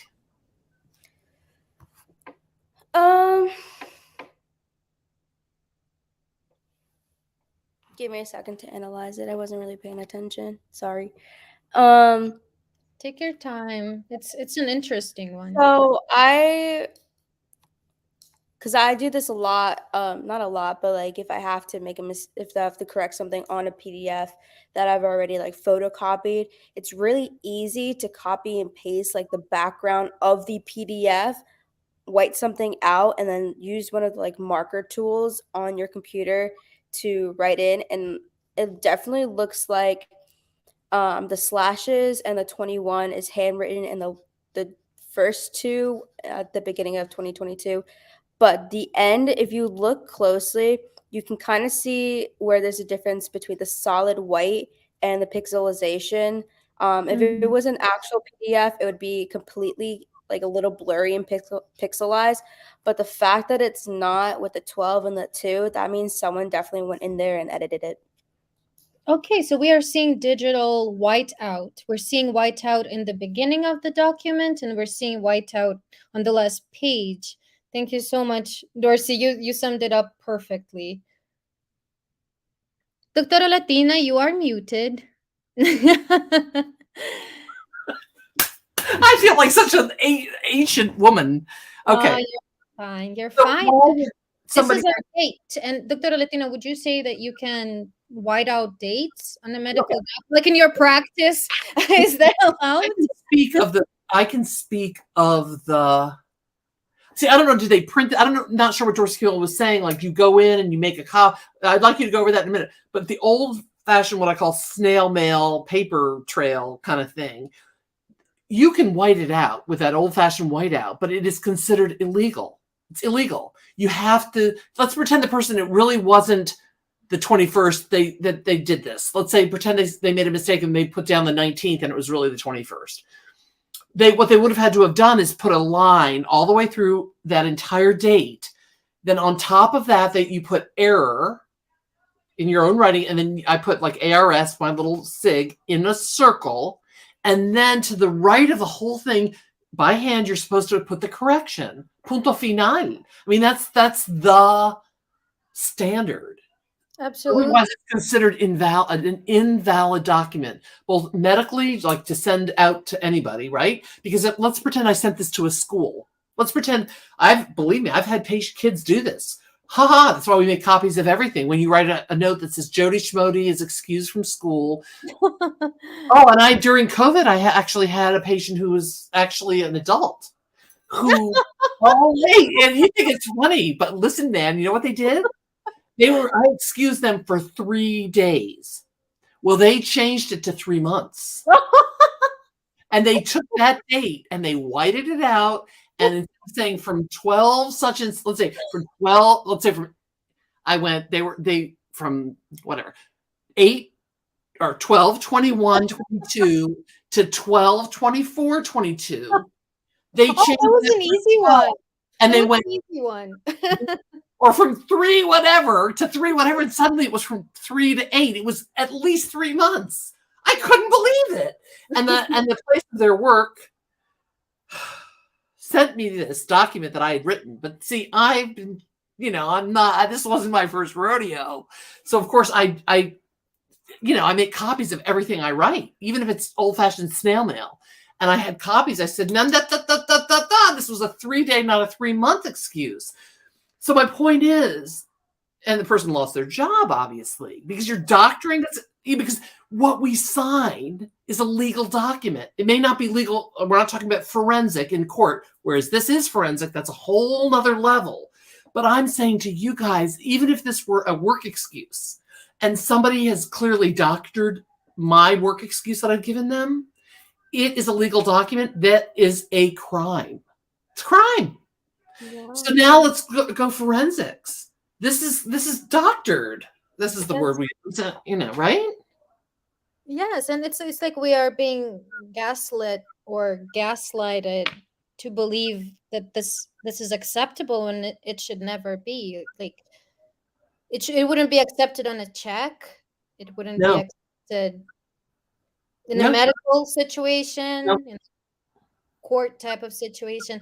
And if Doris could please go one slide up, there was also something I wanted to point out really quick, if you don't mind. Camila?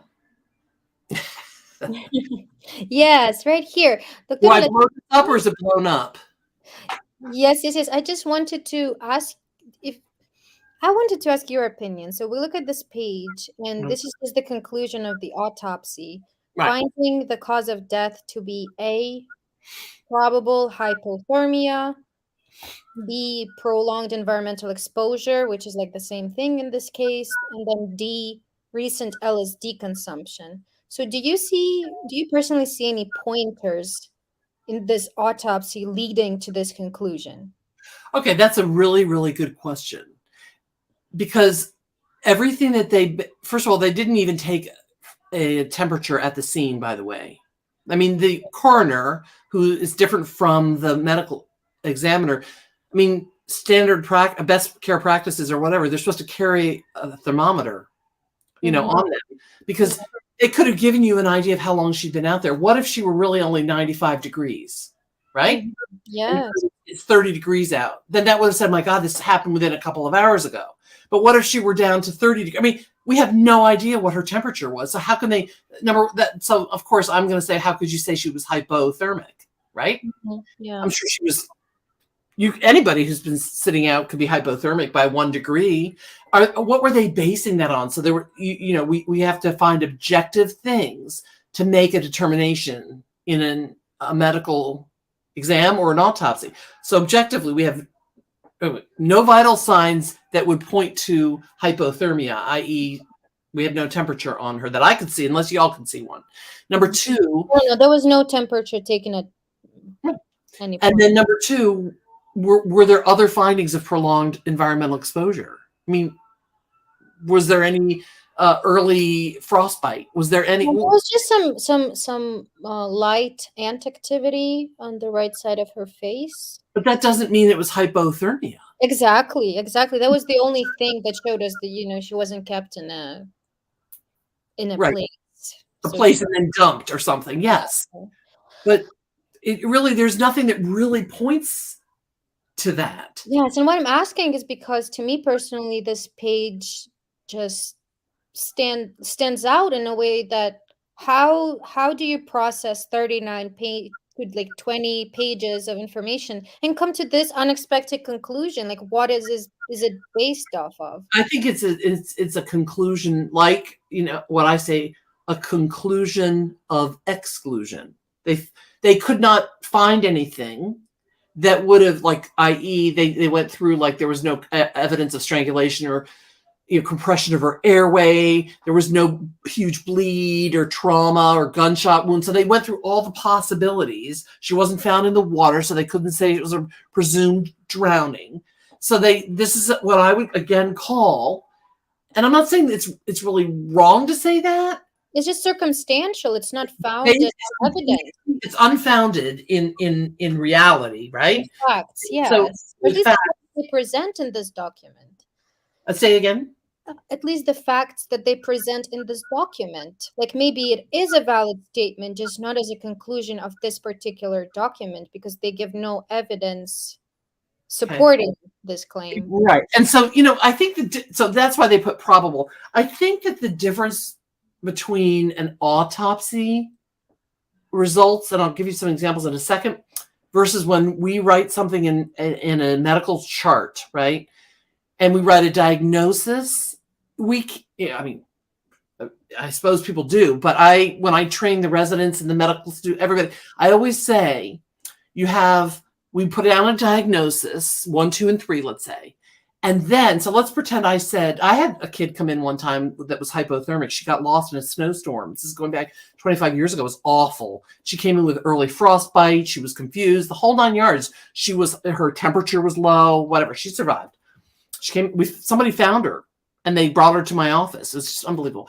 Anyway, my point is, let's say I would have said, because I had objective findings, her temperature, skin findings, her confusion. So I had objective findings. Her diagnosis was hypothermia, right?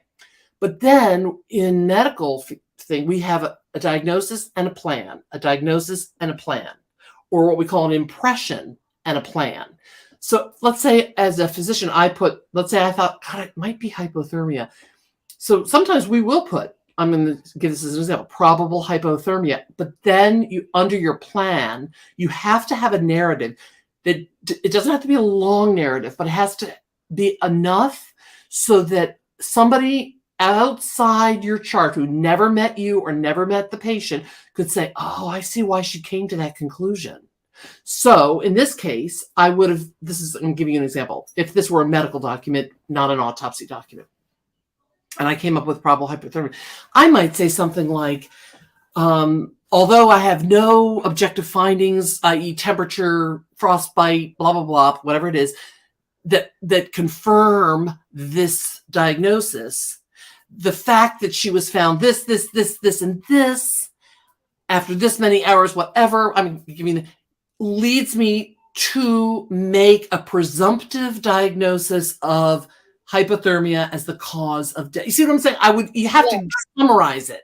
And I think what bothers me about these particular, I have to go back to some of my patient autopsies to look, but these particular autopsies that I've taken a look at in the past couple, and I'm pretty sure on the Vallow case, I reviewed some with Mike King and Chris McDonough. This is going back a couple of years ago. There was much more narrative at the bottom, saying things like the patient was found several days after the death, so therefore it limits what we can say. It was much more comprehensive, so you could get into the mind of the medical examiner. Whereas here, they just put boop. Yes, and if they say probable or presumptive, as we call it, then based on this document, the case should not have been closed and all investigations suspended, especially when you have a probable cause of death and no investigation around it. Right. And so the other thing is, you see how it says other significant conditions contributing to death? This is where somebody, in my opinion, with all due respect, could have written a small narrative to say above, even though they're saying not exactly related to the cause, that's where you can put a little narrative and say, well, this and this and this, all of this points to the probable of hypothermia, recent LSD consumption. I would have said based on toxicology screen. You can add more. That's all I'm going to say. And I do agree with you. I'm getting worked up here. I can feel myself. I feel you. Well, to fuel it even further, I just wanted to say that the other page, and it's page number 6, it just says that I have reviewed the pathologist's final report of autopsy which listed the cause of death in this case as probable hypothermia. Yeah. I'm Oh, going. no, page 6, not of my presentation. But Oh, I was looking at the autopsy. I'm sorry. It's all fine. Yes. It's fine. Yes, I'm Yes, sorry. and page 6 of autopsy. The cause of death in this case, probable hypothermia due to prolonged environmental exposure.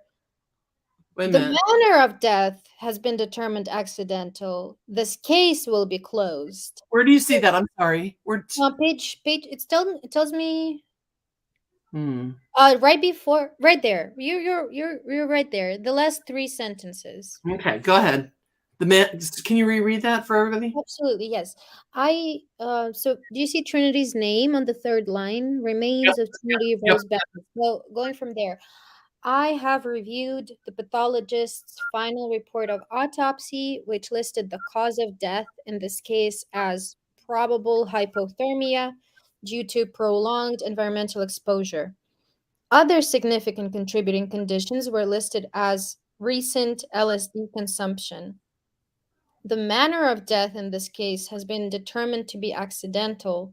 This case will be closed and any further investigation will be suspended. Okay, and that is what I think I talked to this point last time, that there are 3 pieces, what I call a trifecta.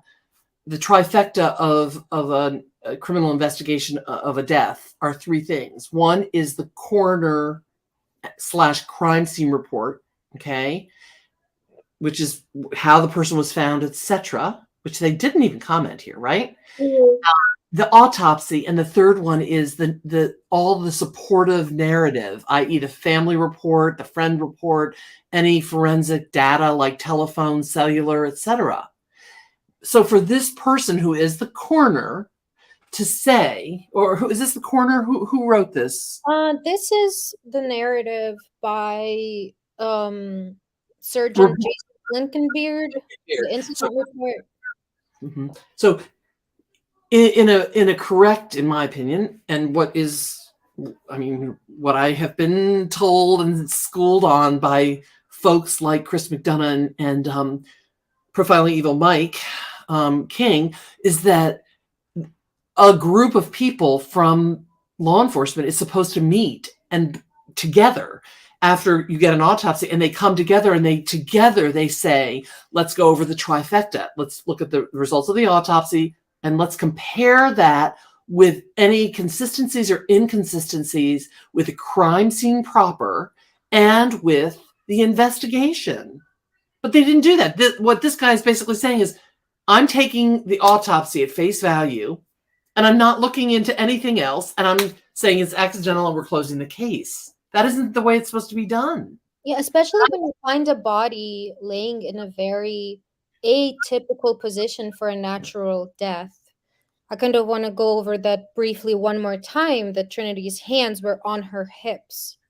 And if you've seen dying people, that's not a natural dying position. Yeah, I'd like you to go over that again. You're having a lot of people saying they've subbed to you, which I'm really Thank y'all so much. Thank you so much. So glad to hear this. Irene says, hold on. Irene says, I'm surprised they don't add, it's not like TV. Not everything is a mystery. They didn't. No. I don't know. Yeah. That is kind of their unspoken motto. Mm-hmm. Okay, so somebody asked, were these the same folks that worked in the Kylie case? And Sifa said both Reber and Klinkenbeard were. And so was Reber, like the author of this. He says Reber. Yeah. Yeah. Do you want to, before we sort of wind up for the evening, would you guys I want to go over her position with you? Yes. Would you like to do that? Very important. Let me locate that real quick. And if anybody would be willing to help the algorithm, I hate this cliche of help my algorithm, but if you would be willing to help the algorithm by thumbs up, thumbs down, commenting after I go to publish this, I would very much appreciate that. Okay, so I found it. This is page 4 in the 20-page autopsy document. Yes, and I'll blow it up. Or is that good? I haven't seen it. Well, Body no. position. Yes, body position right there. Hmm. So the decedent was lying supine, so on her back in a ravine. The decedent's left leg was bent at the knee, and we went over this part 1. But I wanted to, okay, so the decedent's left leg was bent at the knee with her left foot resting near her groin. The decedent's left ankle area was pressed against a large root of a tree that had fallen across the ravine, with most of her leg elevated in an upright position. Okay, stop, please. Of So I course. want to make sure everybody can get that image. Do you want to? So the image. Go ahead. I'm saying I can't draw it as well as Shanda really did a good job. So basically, imagine, I would say, lying on your back, resting, and your right leg is straight, and then you bend your left knee, but the knee is pointing up towards the ceiling. Mm-hmm. But your foot is really near your groin. Yes. Which But is she very could have been, she could have been flexible. Again, we don't know the baseline. right. And we know she had no fractures. So No. I guess she was just, yeah, so lying on her back, right leg straight, left leg bent at the knee, and the knee is pointing up towards the sky. Mm-hmm. Really, really, really close up. Against the tree. Against the tree. Which is an unusual position. And then look at that. But what's most unusual to me is where the hands were resting. Read that. That's like the next. Yes, so yes. Both decedent's hands were resting on top portions of her legs, with her arms slightly bent at the elbow. And where were the hands? That's what I'm curious. They don't comment, do they? Yeah, were the top hands, of her legs. yes, but were the hands, were the palms up or the palms down? Oh, we don't know, and it's a very good question, and it should be right? on the top. It should be on there, and it's not. But that position, guys, it's it's as if these are my legs right here. Either her hands were like this, or like this on her legs. So on the tops of her thighs, and it's like we don't even sleep that way. That's a good way to think about it. It's not a resting position. It's not a natural resting position that the body would automatically come to upon, for example, a fall down the hill, or especially during hypothermia. The body is not going to be all open and ventilating. It's going to be all conserving heat. That's right. And sorry to interrupt you, but let's say she did fall and she sustained a traumatic fall where she cut her cord or cut the cord at the neck, whatever, or had a severe head injury and she died immediately. And she did die in that position. Sometimes when people die of a gunshot wound, they'll be right. But there was nothing that pointed. This is what's killing me. So in other words, she has this very strange position. How do you justify, without evidence of a traumatic brain injury, a gunshot wound to the head, a cervical spine fracture, things that would cause immediate death like such, that she would be in that position, and yet at the same time, out of the same side of your mouth, say that she had hypothermia? Because as Cass says, when you're hypothermic, you want to protect yourself and your heat. So you curl up and you get in the fetal position. Instinctively, you're not thinking about it. You're not controlling it. You can be high as a kite and still your body is going to take that position. So that's the point, that the position will be natural before death in any case, because you're not thinking, you're not analyzing to lay there in a certain way or position. Right, Dr. Latina? Absolutely. Yeah, unless you suddenly die, I'm saying like a gunshot wound, people might just fall back and they just collapse in it. It could be an open position. But this is not this is not what they're saying she died of. So that position is suspicious to me. Either she was posed post-mortem. That's what I think. Yes. Me too, because it's not a natural dying position whatsoever. It's not like we are picking on tiny things here. It's just, if you wouldn't be sleeping in this position, your body would not take this position before dying, is what I would say. I agree. Then what's concerning, why don't you, if you don't mind, the final sentence in Yes, that. I can read it. Yes. The decedent was wearing, the decedent's eyes and mouth were both in an open position. And That's Dr. Latina, does that tell us anything? It doesn't tell me much. No, it doesn't, because when you die, it is normal for the muscles of the mouth to relax. So you have the open position. That's normal. And the eyes, yeah, that's normal. Yeah, it doesn't tell us much, but the Yeah. next sentence is worrisome. The decedent was wearing a pair of what appeared to be tan-colored shorts. However, the shorts themselves only went to the top of her thigh area. And we've discussed this in the last live. And also, the decedent was not wearing any further clothing. So, the way I see it described with the shorts themselves only going to the top of her thigh area. And this is where I want to give a trigger warning. Um, if Caleb. Yes, if questions of SA or any type of physical assault are triggering to you, I would probably go grab some tea, take a little break, because basically what they're telling us that the shorts were pulled down with the buttocks and the pubic area exposed. This is what I'm reading. Yep. Very concerning. Yeah. Very concerning. And again, if the presumptive cause of death is, I'm going to get Elizabeth here. I want to talk about that in a minute.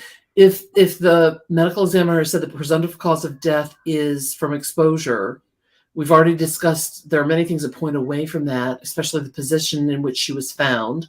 Open position, open arms down, open leg, to the point where one of her feet were in her groin area. And now you've got somebody who, if they're hypothermic, they've left their clothes back 10 minutes ago, but they kept their shorts on, strange.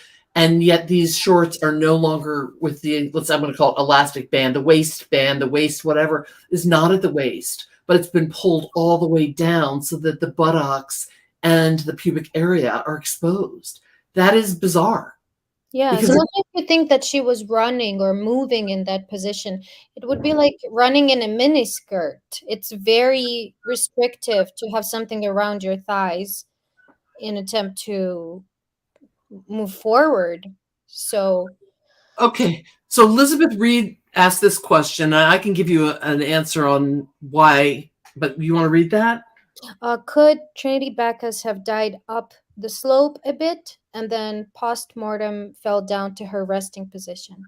Dr. Latina, I'm going to let you take that one because I know you. I mean, I think that absolutely could have happened. Excuse me. But there's so many things pointing away from that.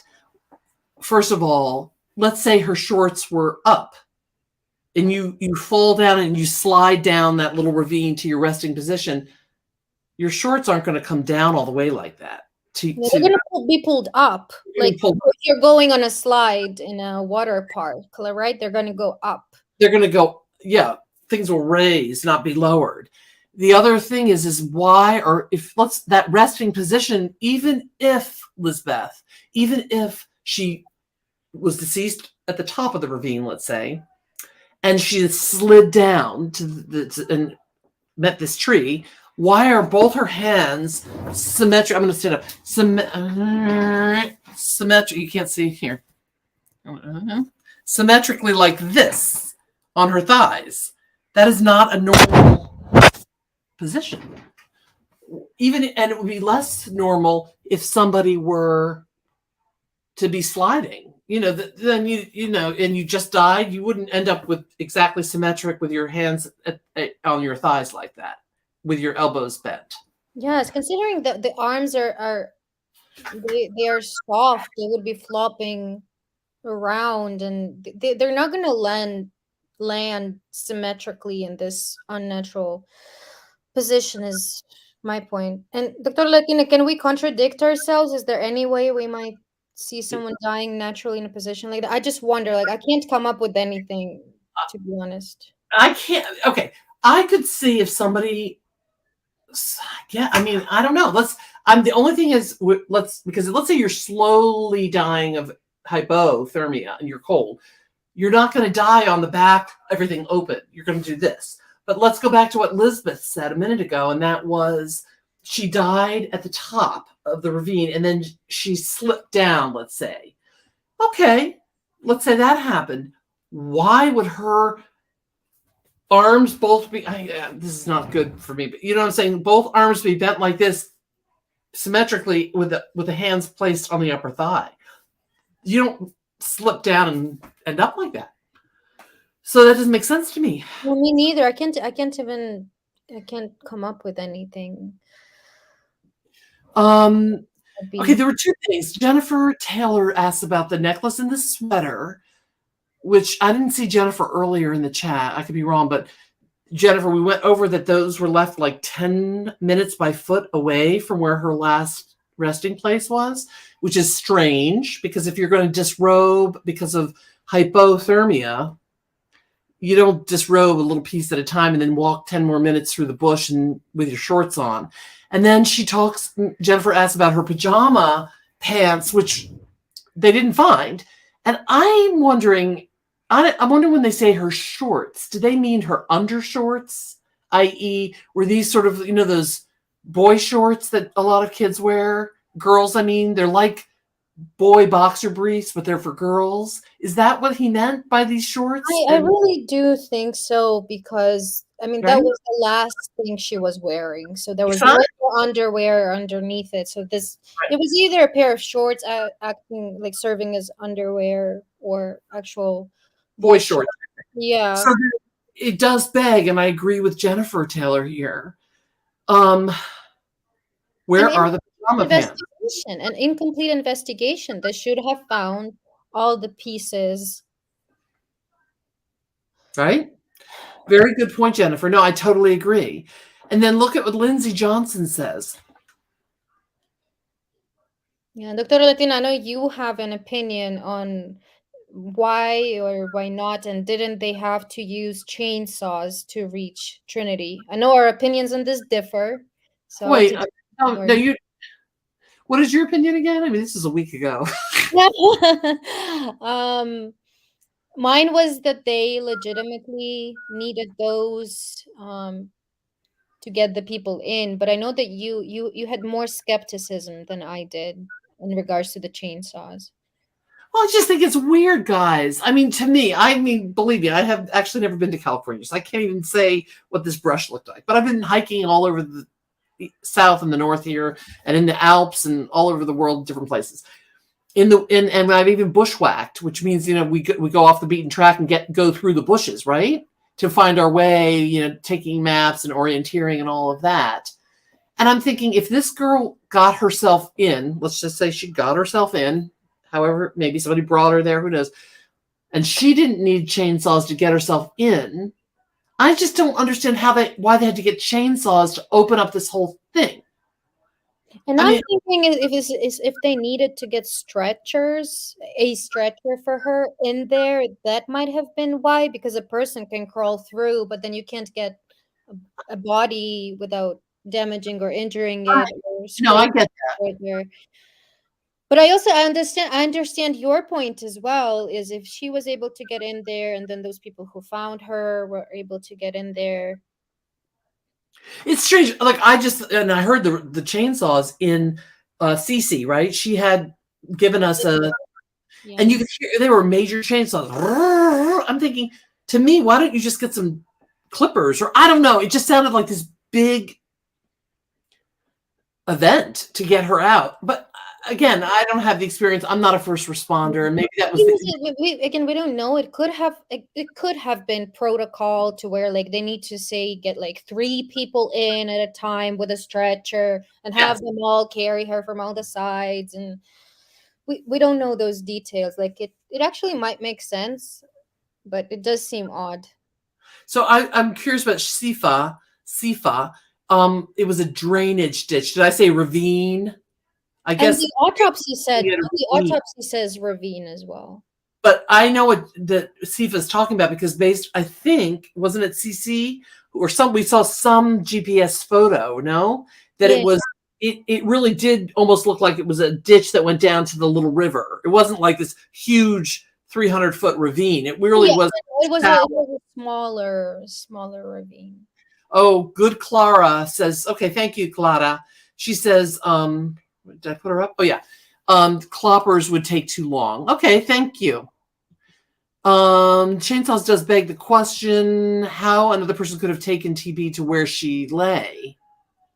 So, in other words, you think TB took herself there, Elizabeth?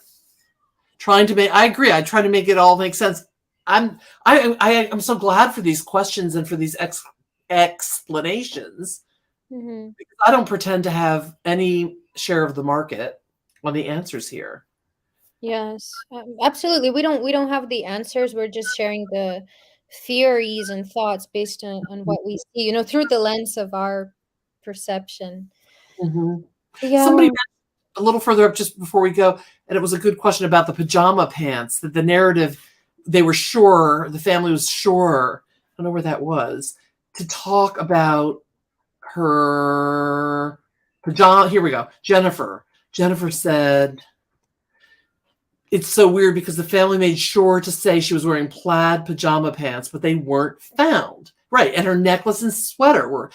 That is exactly what Cass was saying, Jennifer. I mean, so you would think that the investigators would say, wait a second, either the pajama pants are somewhere else and we need to look, or the family's not giving us a true story. But instead, he just signed off and said the investigation's closed. Even though they could have sent the dogs in there, like now, once they had the scent of the sweater, for example, they could have sent the dogs for the pants. For sure, like they had so much foundation to keep going from where they were in the investigation at that moment, instead of abandoning it as soon as they found Trinity. I think that this is going to be to be continued, but I'm really glad that Annie Ruler, and I haven't seen you before, I'm just not familiar with you, has brought up this excellent thing, which I think Harsh Reality and I were going to do something a couple months ago, and then the Idaho 4 came up, but I was going to be going over Sean Dougherty's, who was the little boy in Virginia who was found allegedly, that he hung himself on the swing set. But the findings of how he got to that position seemed absolutely improbable, with clean feet and too many discrepancies. And that is something I would love sometime, Cass. I know we're on this right now, and then there's Amy. I could absolutely take a look at it. That case has been bothering me as well. And I think it merits looking into, and I feel bad for little Sean's family, because they really wanted somebody, like maybe from the true crime community, whatever, to take a look at it, because it was basically shut down. Like, this is what your son did. And they didn't have an opportunity. Oh, here's Tyler Feller. Hi, Tyler. Thank you for coming.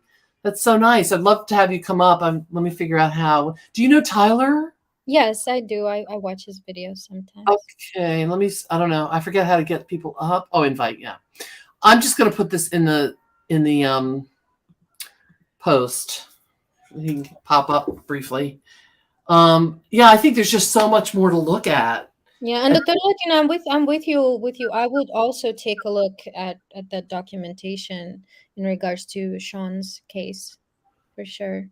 You'd be interested in doing it? I don't know, folks. Absolutely, I absolutely, because it doesn't sound right. I remember there were details about his clothing, and just children unaliving themselves. It's always something worth getting a second opinion on. Absolutely. Oh, hello. Well, hey there. How are you? Oh my God, you've become world famous. I have. Well, honey, you've got everybody and their brother and sister on your channel now. I'm so surprised you still know who I am. Doctora Latina, one of my favorite channels on all of YouTube. I don't know about that, but we enjoy. I'm enjoying, getting a little community following Yeah, it's and great. having folks come up. Yeah. Yeah, Do you know- last time I checked Tyler's channel, he had like 40,000 subscribers, and now it's 66. What? I know. Congratulations. Congrats. Do you know Well, Cass Thinks? I do not know Cass. Nice How to could meet you you. not know? Let me tell you really quickly. I sent you Cass Thinks. This is going way back into the cobwebs here for you. 3 months ago, she made a beautiful the symbols of Kylie Rodney's celebration of life, and what the mother had all these symbols, feathers, and all Oh, different. I do know Cass. Yep. That video was very informative. Wasn't it? Yeah. That was one of her first. She just started on It YouTube. was my first video on YouTube ever. That whole Kylie Rodney situation still needs to be unpacked.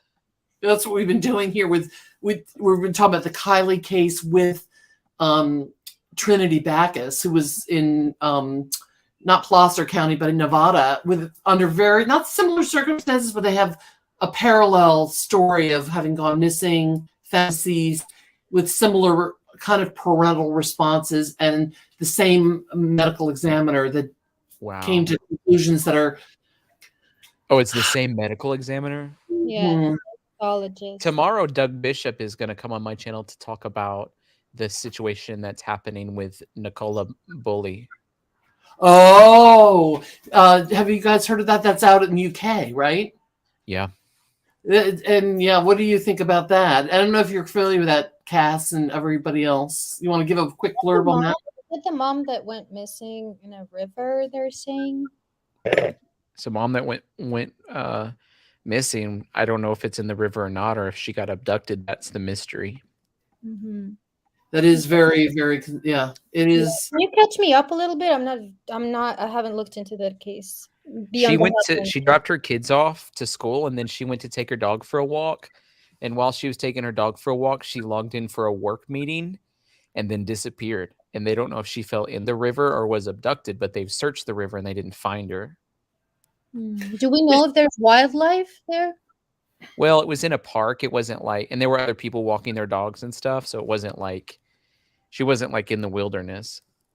I think what's really odd that I can understand, because I was listening to a British guy this early evening talk, and he gave details on where the bench that she was sitting at while she was taking one of those Teams meetings for work. She was listening to it on her phone. It wasn't by the riverside. He said it was 50 yards from the river. So it's not like she stood up and fell in. You see what I'm saying? Mm-hmm. Yeah, that's the confusing part. And it's conflicting. There's I think you could build a case right now either way. If she fell in the river or was abducted, there's evidence to support either opinion right now. But there's nothing conclusive to say one way or the other about, what actually took place. So it's a situation that needs a lot of prayer for sure. And people like me and you to continue to get it out there, because if she is alive and she was abducted, and it becomes one of the situations where if somebody sees something, it could lead to a resolve. But it's a mom, and the daughters need their mother back. Right. And I think that they've cleared the husband, from what I understand. I mean, there's nothing around that. Is that correct? I think he had an alibi. Okay. And the dog was dry. Yeah. There is a lot on this. So we've had a couple. We're going to soon go because I think we've been on a couple hours. I don't even know what time it is. We've been on for 2 hours, 13 minutes. Wow, that's a long time. Can I ask Tyler a quick question? It's just burning in my mind. Do you know if Doug is looking at potentially traveling there and investigating that case? I don't know anything about that, but he'll be on the show tomorrow. It'd be a great question to ask. Awesome. I'll be there in chat. When do you have that tomorrow? I haven't worked out the time yet, but I usually go at 6:45 Central Time Zone is when I go live. I haven't nailed down the exact time with him yet. I just asked him if he'd come on, and he said yeah.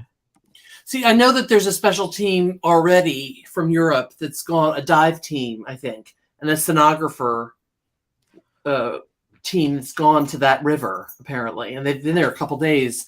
So I don't know if Doug would go out there, but I am very curious to see what Doug has to say about that. It would be Me very too. I'm extremely curious right. because I couldn't think of anyone better to talk about what it would look like to dive in that river. Exactly. So we'll definitely stay tuned on that. Just before we go, I wanted to mention two things to you, Tyler. One is that we're kind of where we traveled this evening. We traveled a little bit back to the Kylie Rodney case and the fact that Dr. Reber is the same person that did the autopsy on Trinity Backus and a lot of the concerning issues around Trinity's autopsy. I think we're going to have a part 3 on that. And then we briefly discussed the Memphis case recently where the African-American Tyree, I think his name Nichols, was murdered by the group of Ooh, I hate that. Yeah, and I just briefly mentioned that as an example of sort of groupthink and, you know, and also subcultures that people can be brought up in where, you know, they may have acted reflexively in a way that they had seen other police officers in that area and or the way they grew up. Just touched on that, and then we very quickly we were all over the map. We very quickly visited Cass, who was the last little boy that we just talked about in Virginia. Sean Dougherty. Do you know that case? Ooh, that case is very strange. It is, and very. That one gets into some of the job and work that his parents did, I think. Right. Yep, I agree with you. So so on that note, I've asked Cass if she'd be willing, because she did a great autopsy review on Trinity, if you have a chance to look at that sometime. But I want to see if she'd be willing to do an autopsy review on Sean Dougherty and go over that on my channel, and or if she wants to invite me to her channel. For her always invited, but I love being here. You can come over, I can come here. It really doesn't matter to me. So yeah, Sean Dougherty. So that's kind of where we've been, and now you just brought. Tyler is invited too. He can join us here. Yeah, that'd be great. I'd love to. I got to figure out a night that you're not live though. Aren't you live 6 nights a week, Tyler? I've been doing a little less lately because I've been so busy and haven't felt super great. So I've been doing some videos that I'm just recording and then posting. Maybe we could come up with a time that Fridays for sure. I'm going to be doing Faith Friday. I don't. Absolutely. And I've missed that the past 2 Fridays, and I hate to miss that because I really count on that for my week.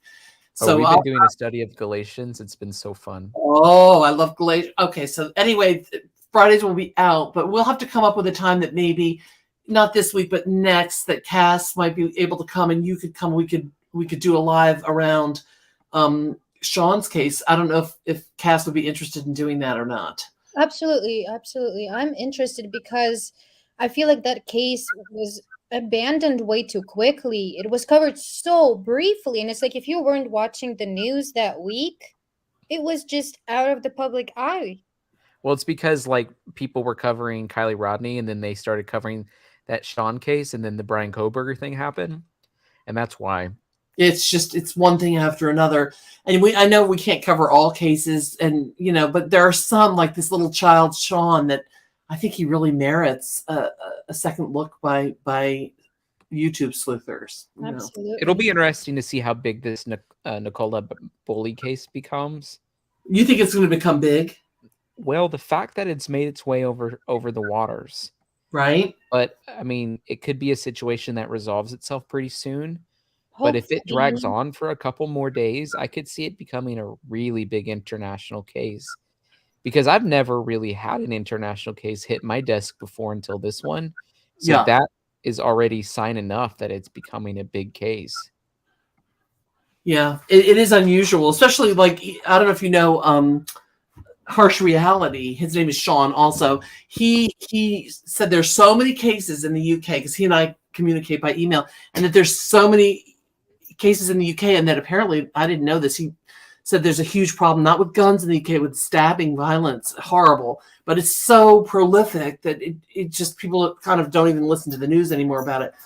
But he also said it is unusual that this case in the UK has taken off like this. So you're right. he's even covered it, and he usually doesn't cover UK cases. Well, it's like a lot of people from UK cover American cases, at least it seems like to me. It But does. I followed the London mayoral race because I'm into election politics. Oh, okay. Not necessarily as much policy, but I really love the concept of like persuading public to vote for you kind of a thing. I don't know why, ever since I was a kid, it's always been something I've enjoyed. And so I was following the London mayoral race recently, like let's say 2 years ago or a year and a half ago. And a big issue was knife violence, a big issue. Right. I mean, Harsh has said that there are parts of London where you literally cannot walk, even in daylight, because there's so many stabbings. So it's really a scary situation. And gangs, yeah, Louise Ames says about the gangs. But I'm going to wrap up. I wanted to ask Cass, when Tyler does come to visit and honor me with his presence, I usually ask him to end with a little prayer. Would that be something you would be comfortable with him? Absolutely, absolutely. Okay, so would you mind ending us with a little prayer? And I want to thank everybody in chat for coming. And if there's any way that, Tyler, I was going to tell you very quickly that I did mention to you in my email to you recently, everything I've put on, every live and every pre-recording has been demonetized. Yeah. In the past 2 weeks, everything. I'm even talking about one with my kid, like talking fast or what, some funny silly thing. Everything has been demonetized, and I've had to ask them to go back and look.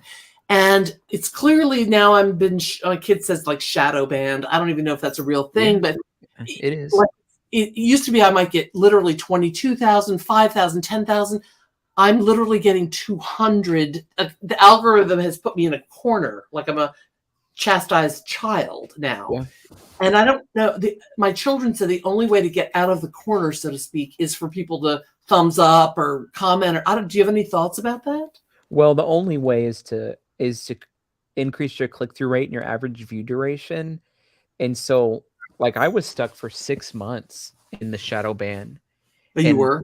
Yeah, like my channel was stuck at 39,000 for a little over 6 months, like 7 months, and I was getting really low views.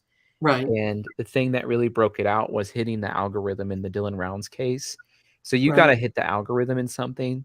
So, but since you're Doctora Latina, like doing an autopsy review and things like that, I think would help. But it We've comes done in that, very... and I still only get like a 500. It's just, it really has been pulled back. It's not, you know what, I'm not in here for the money or for the prestige, nothing. But at the same time, I feel like I have some knowledge to offer, right? So you hate to be shadow banned, right? Well, it's like even me today, like I switched gears from Brian Koberger and started covering the Nicola Backus case. I was like, my peak live viewership was like 300. Well, if I covered Brian Koberger, it'd probably be like 1,200, or in the peak, it'd have been like 3,000. But it's just hitting the algorithm again. So it's just part of the flow of YouTube. But I always tell people that too about being demonetized. It's like, even if you ask them to review it, by the time they review it and approve it, the wave of the viewership is already cycled through. And so you really don't make money on ad revenue on YouTube. It is like, I always say we're crowdfunded, which, I mean, for me, this is the thing that supports our ministry in what we do. So it's like, I do believe in crowdfunding, getting people behind, but it is frustrating to be like, there's nothing inappropriate about this content. Why are you demonetizing it? It's ridiculous. Yeah. And I don't even ask for any, whatever they're called, pay something, what are they, super pals? I don't even know what they're called. Super chat, so I don't even want people to think I'm asking. It's just, it's more like somebody just said, I have knowledge and I want to, Great. It should be out there. That's why. And Doctora Latina, if I may add, I also feel like if you started posting like 10 to 15 minute pre-recorded videos and making sure that the description is very precise and exact to what you are talking about, I know that would help your channel. Oh, maybe I need help being more precise. Thumbnail and title are the most important. It's hard for you to be concise too. Yeah. It's hard. I'm learning, guys. I don't, I'm new at this. So you're right. I have a learning curve, right? So how red I got when you said that. I need some direction that way, but I appreciate all your input on this. All right, guys. I'm gonna ask. Did you see the prayer that Caleb wanted you to pray, or no? I did not. Okay, let me see if I can find him. Here we go. Can you see that now? For thoughts and victims. Yeah, that's great. And for one another. And I don't know if you know that we lost a really kind gentleman named Marc. He died unexpectedly, and I had actually just made him one of my mods. And I saw your thing in the description, but I wasn't sure who he was. Yeah, it's very sad. But if you go back to the he was more close to our team, and he passed away on the 29th, so 2 Sundays ago. Mamma mia, how did he pass away? He had heart issues and lots of stress towards the end of his life. And he was just such a kind person, a friend to anyone he knew, and always supportive and kind and so funny. Every time I listen to his laughs on lives, they make me laugh and cry at the same time. It's just one of those people who touches your heart, no matter how long you knew them for. But it's very sad. It's very sad. So, all right. So anyway, if you could just end with a little brief prayer, and then we will say goodnight. Yes, and also for our community who's grieving the loss of our friend. We really need that support right now. Thank you. So, Father, in the name of Jesus, I thank you for your grace. I thank you that we live in a society where we have open availability to declare your name and to come to you in prayer. I thank you that your word says that there's supernatural peace that surpasses all understanding for those who are in relationship with you. And I just release right now in the name of Jesus a supernatural peace over people who are going through grief of a loss right now, for the families of victims in all the cases that we talked about. We just believe, Lord, that you're close to the brokenhearted. That's what your word says. So, and your promises are yes and amen. So we're calling on those promises to come to pass. We call the things that are not yet as if they are so. That's what your word says we can do. And so we release supernatural peace over every single family of victims. And Lord, I thank you for every single person that's in the chat right now. I don't think it's happenstance or coincidence. I'm on this stream right now in this moment. And I believe, Lord, you're wanting to use me just as a vessel to speak your grace over people. And I pray, Lord, that you would awaken their spiritual senses. They can encounter your Holy Spirit. So I bless them with that. And I bless Cast Thinks, and I bless Doctora Latina with just an expansion of the work that they're doing.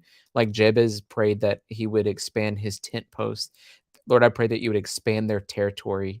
And if there's anything, even spiritually, that could be blocking, their shadow banning, I just release that off of them now. And I just thank you, Lord, for getting good, godly people into the algorithm. In Jesus' name, amen. Amen.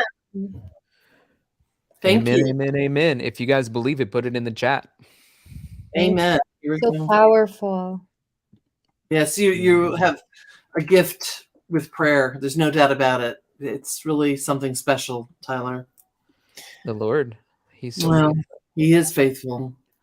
I wanted to ask one question before I say goodnight. If I wanted to invite somebody to be a mod, there's somebody, I'm just not going to say a name right now, that I wanted to invite. How would I do that? Do I have to have their email to do that? Their permission? If they say yes to being a mod, you know how to make somebody a mod, don't you? Well, I do, but what if I think I see somebody right now. So what you do if they're in the chat, you just click the 3 little buttons and then you click add as moderator. It says block the user, put them in timeout. Okay, you got to do it from YouTube, not on StreamYard. Okay. I guess before I go, or can I do it later when I look back?